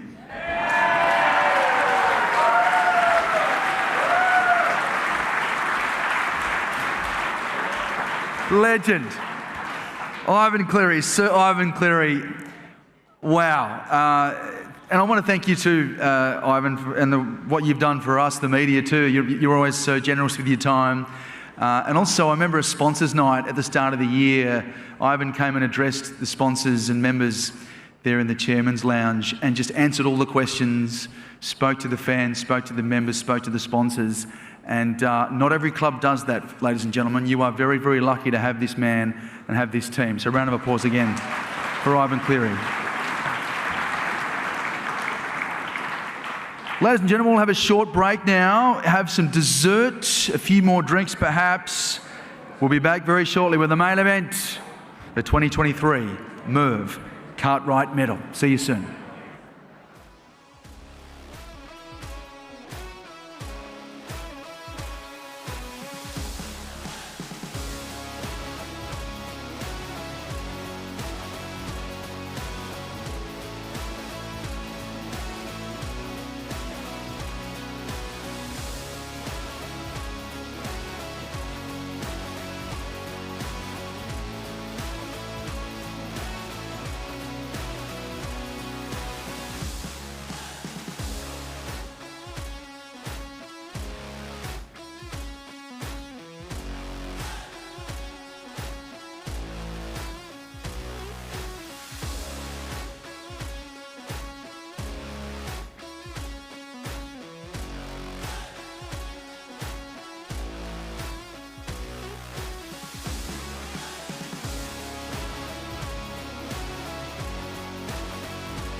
Ladies and gentlemen, welcome back. We're not far away from finding out who is the Merv Cartwright medalist for 2023. But before we do that, we've got some special guests to chat to. Before then, let's bring in Moses Leota. Come on in, Moses. Hello, Congratulations on being honoured for the courage and determination. I mean, it's a very special award given its history and who it's named after, John Farragut. What does it mean to you to be able to stand up there and receive it? It means a lot. See what he goes through and what he has to go through in his day-to-day life, and to be able to get this, it means a lot to me and my family. Speaking of your family, I know that as an NRL player, you know, it's not just you. You've got your support system. How much do they mean to you, and how much have they helped you further in your career? Yeah, they've been massive for me, especially my partner. Looking after 3 kids. It's a big job. Yeah, while I'm at living my dream is, yeah, it's a big effort from her, and I'm thankful to have her in my life. A three-peat, I mean, it's so damn special. Has it sunk in yet? To be honest, not really. I think give me another week, it probably would. How were your celebrations? Yeah, it was all right.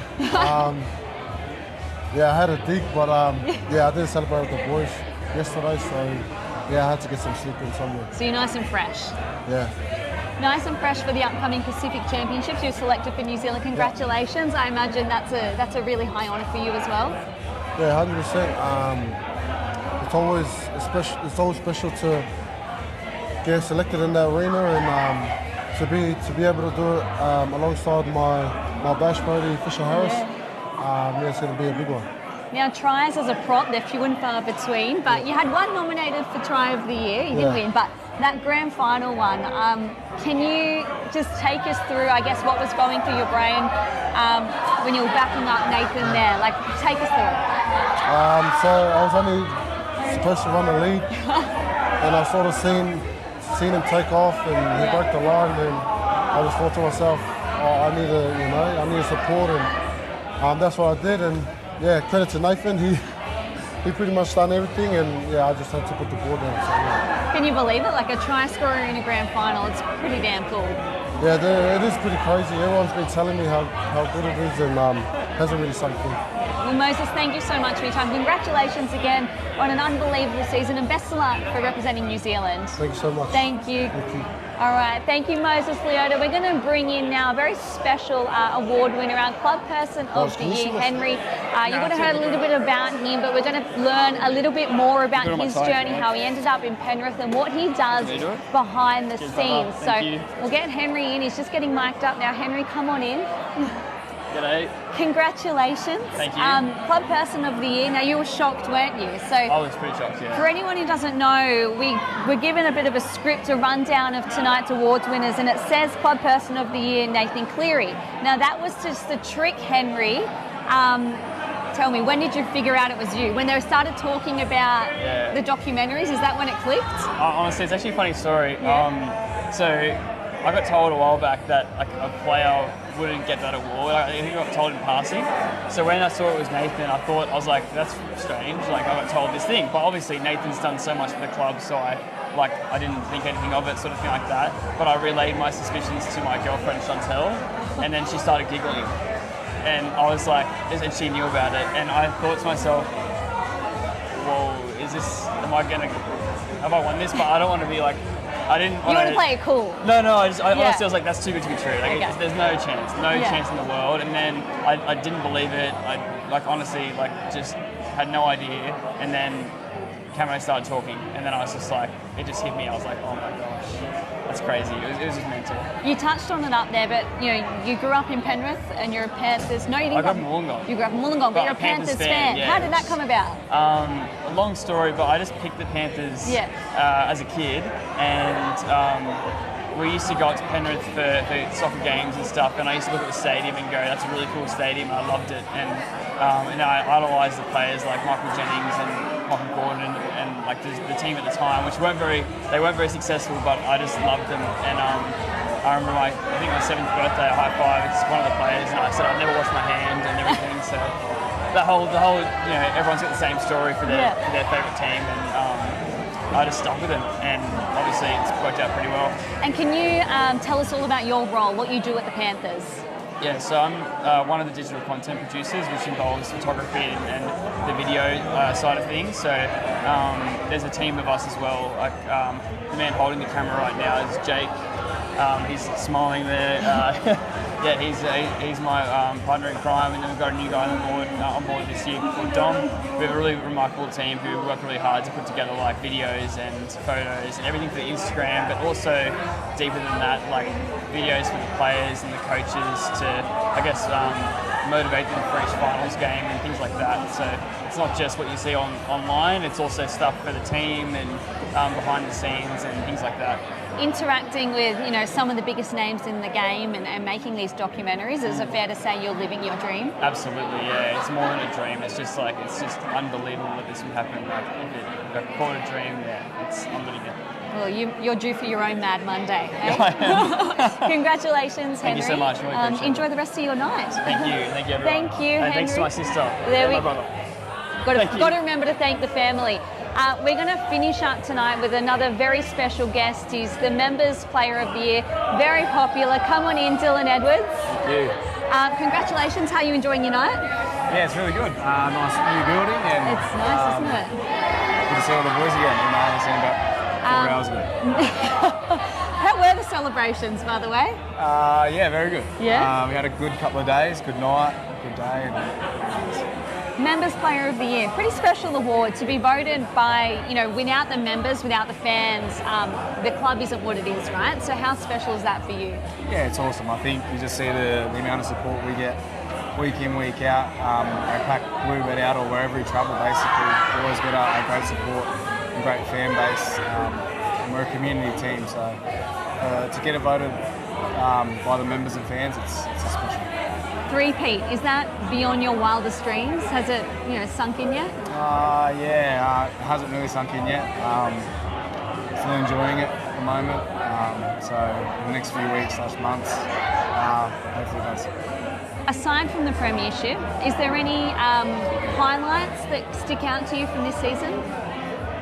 I think just the way we performed as a team we had a bit of adversity through injuries and Origin and the boys come back from the World Cup, so I was really proud of everyone that trained in the squad, everyone that put on the jersey. They just wanted to give their best, and that's what we did. Nathan Cleary's performance, those last 20 minutes of the grand final, it's the big storyline to come out of the game. What was it like for you to be on that field and watching him execute what he was doing? Yeah, it was special. It wasn't surprising, yeah, and no, not really, because I watched the amount of work he puts in when the lights are off. So for him to do that the last one, it was amazing, and obviously the guys that are doing it. So grateful he's on my side. Yeah. I get to call him a teammate, so yeah, it's pretty special. A brutal game, that grand final. You've played in a lot of brutal games, actually. Where does that one sit for you in terms of toughness? Yeah, it was incredibly tough. I think the weather played a factor as well. The Broncos obviously a very physical, fit, fast, strong sort of side. It's definitely going to be an 80-minute game, and we knew that going into it, but the conditions are good. And now you're going for 4 straight, is that the plan?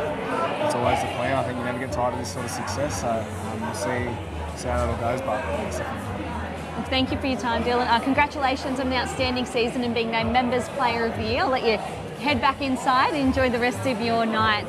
And that's it from me, folks. Stick around. We're only 5 minutes away from finding out who the Merv Cartwright medalist is for 2023. Enjoy.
Well, for those people outside, if you want to make your way in, we are about to announce the Merv Cartwright medalist. We've had a fantastic night. Thank you all so much for being here. The Western Sydney Conference Centre, one of the first big events here. And a place so well deserved for this wonderful community, Western Sydney. Come on in, folks. We'll get this underway.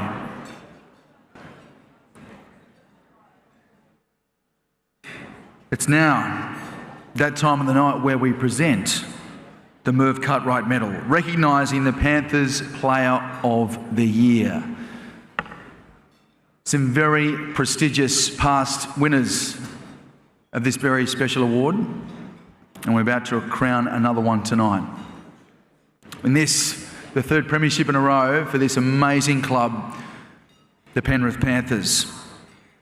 A bit about the man himself, Merv Cartwright. He grew up playing front row for the Penrith district team, and as secretary of the club, he was instrumental in getting this club admitted to the top division of the Sydney competition way back in 1967. On June 2, 1967, Merv was one of the 11 signatories who created rugby league history throughout their signing of the Memorandum of Association that brought the Penrith Rugby League Club into existence, the club that we know today. This award honours the significant role that Merv Cartwright played in the formation of this great club. To present this prestigious award tonight, please welcome to the stage Dean Jones, the grandson of Merv Cartwright. Please make him feel welcome.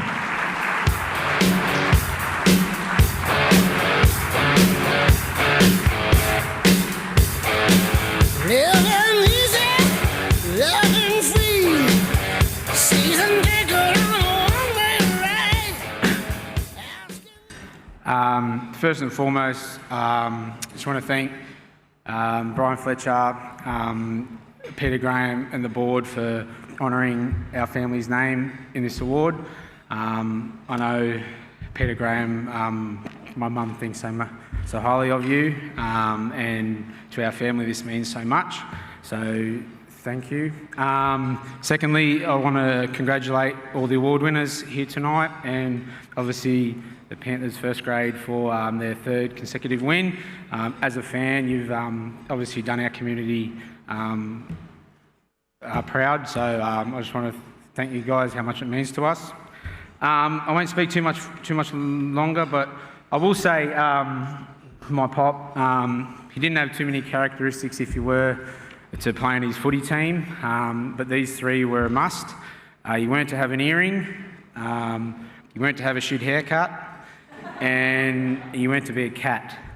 So let's hope this person isn't any of those three. I know I can assure you he's none of those three. Your Merv Cartwright winner for 2023 is Isaiah Yeo.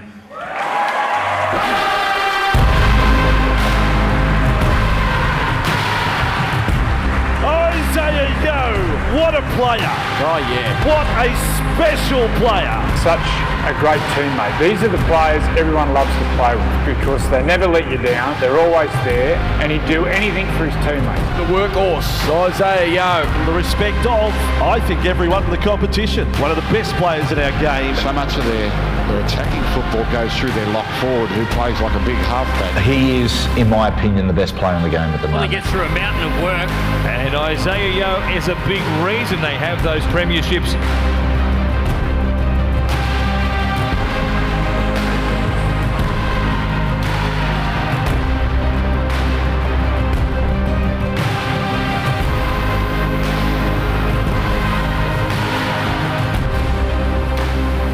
Ladies and gentlemen, Isaiah Yeo.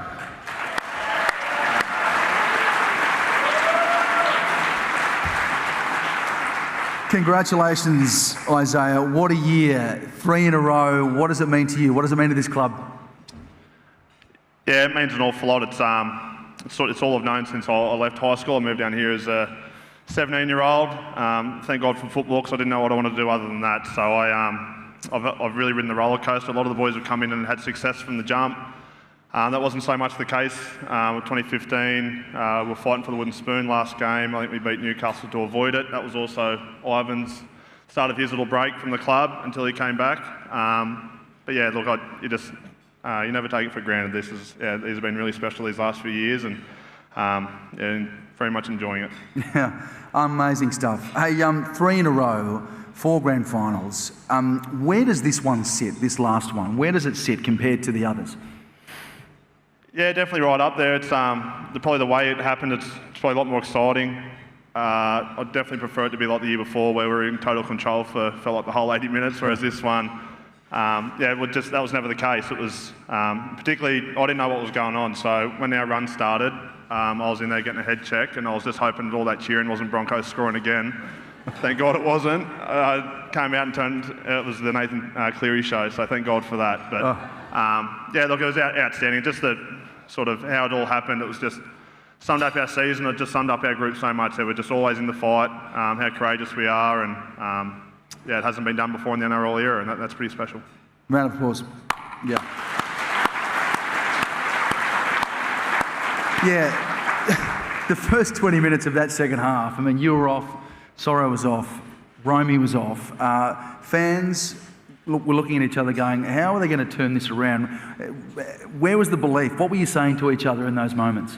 We're saying all the right things, but our eyes probably weren't that positive. It was, yeah, you could just see there was a little bit of that, what's going on here at the moment, but yeah, well, I missed all the good stuff, to be fair. So whatever they were saying under the post after that must have been pretty positive. But yeah, look, like I touched on, we're never out of the fight. We work so hard as a group. As Ivan touched on, we just stuck to our process, stuck to our systems, and when we do that, good things normally happen. So fortunately, they did on the big stage.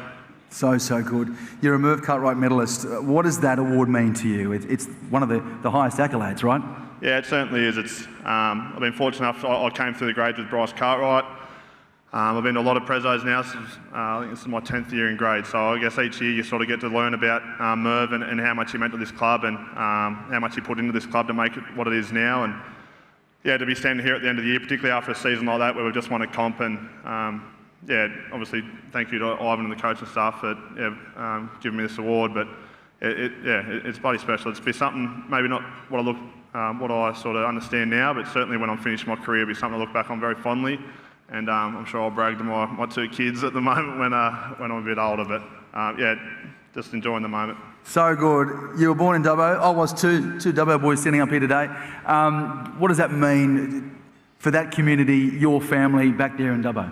Yeah, it means a lot. Well, they're a big reason why. So, as most families are, they're extremely biased, and they certainly are biased for me. I can't do much wrong in their eyes, so I've got to try and block that out as much as I can as well. They don't really help me all that much, but no, look, they're my reason why. I'm very lucky to have a very supportive family. Mum, dad, 2 sisters, a brother. I shouldn't forget that. And yeah, they're there with me by my side, and then I've obviously got a very loving fiancée. And our 2 little ones. So I've got little Haven, little Lennox. Lennox was born this year, so this makes it that extra special year. Brilliant. Your co-captain, special, isn't he? Say that again. Cleary, Nathan Cleary. You know the bloke that you lead this team with. Yeah, I mentioned in the press conference the other day, I don't like rapping him to his face, but I've had to do it a lot lately. Look, I'm very lucky to be able to co-captain beside him. He's well, first of all, he's just a wonderful mate. I love going to training with him each and every day. But then to see what he's done on the football field, I feel like it's no surprise to me. But yeah, I'm just so happy on the big stage. He just keeps proving people wrong. I love that about him. He's the ultimate competitor. Yeah, I love that he's our 7 and he's our leader. He's so good. You're all great. You're an amazing club. You're an amazing team. And just, I can't let you go without asking, who's been best on ground, celebration-wise, after the big game? Well, I'll admit, I was probably with Dill. I didn't go on the little festivities yesterday. I apologise, boys. But we had a signing session today, and Scotty Sorensen ruined, I reckon, about 50 to 100 jerseys by not seeing where he was signing. So he's been red hot for Salza, and I haven't seen like that before, so I'm loving every minute of it. Well, you've got every reason to celebrate, not just today, but the weeks and months ahead. You've done an amazing job, Isaiah. Congratulations. Ladies and gentlemen, the 2023 Merv Cartwright medalist. Thank you all.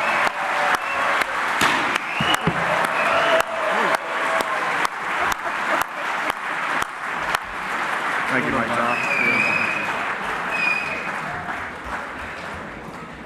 There you go, going out with a bang, eh? Very good. Hey, thanks so much, everyone, for coming tonight. To our live stream viewers, thank you again. Thank you so much for being with us. We hope you've enjoyed the evening. I certainly have. I've enjoyed coming out here for every home game, being part of the Chairman's Lounge, and you're a wonderful community. Thank you. My nan grew up out here. She was at Duke's at Emu Plains, so she'd be pretty happy with what I'm doing today. She loved her Penrith Panthers, and I really have enjoyed being here, so thank you so much. We've got Maybelle Nullavow and Brown Sugar Band. They're going to be sticking around to get us through the rest of the evening, your beauty. Last drinks are served at 10:45. Then we invite you to get across the road to the Squires Terrace to continue on your night. Please get home safely. Go the Panthers, and thank you so very much. See you tomorrow morning, bright and early, Channel 9. Today's show. Bye-bye. Good evening, ladies and gentlemen. My name is Maybelle Nullavow. This is Brown Sugar. And before we get started, we would love to invite the beautiful partner of Stephen Crichton, who is actually one of my vocal students from the past. She's going to get up and sing a beautiful song for him and everyone that is leaving this club. Please give it up for Leone Lawafia.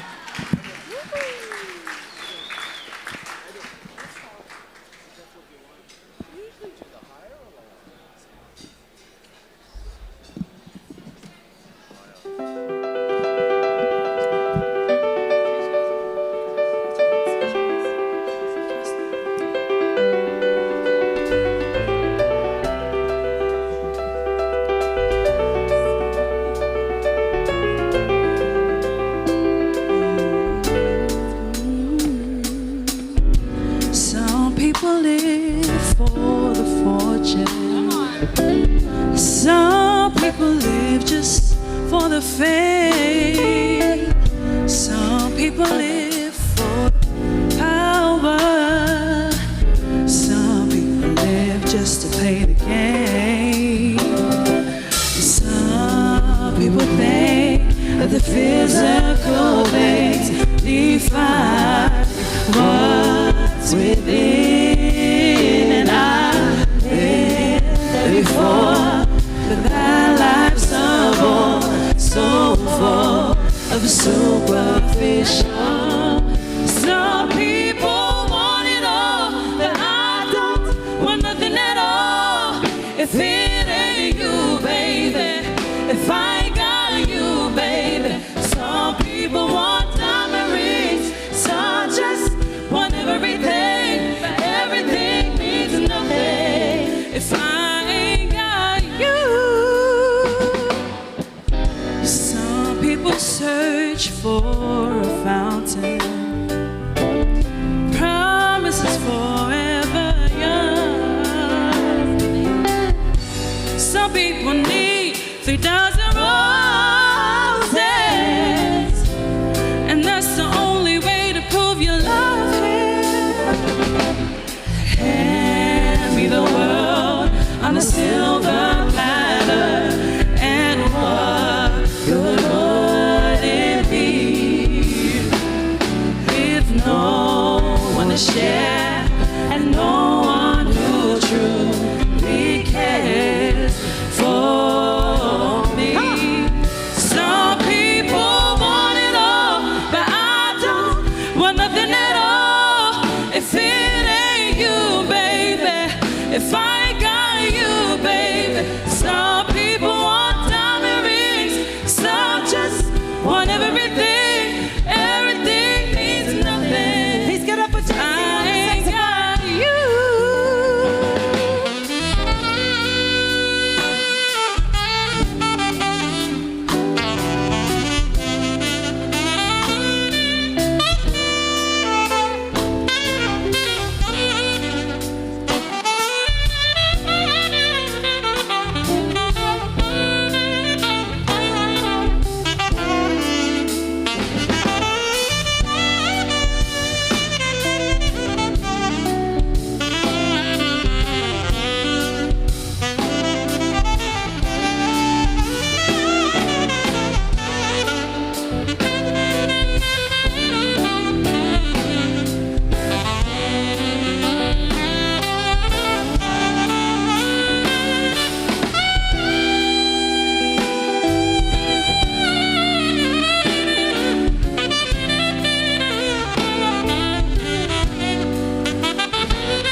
if it ain't you, baby.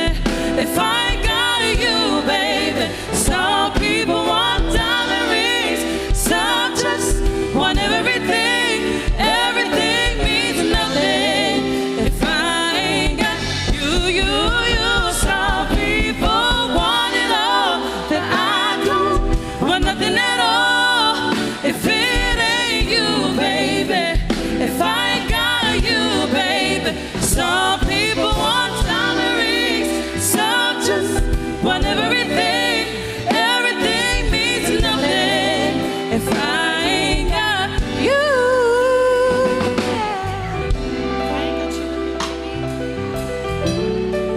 If I ain't got you with me, baby, oh,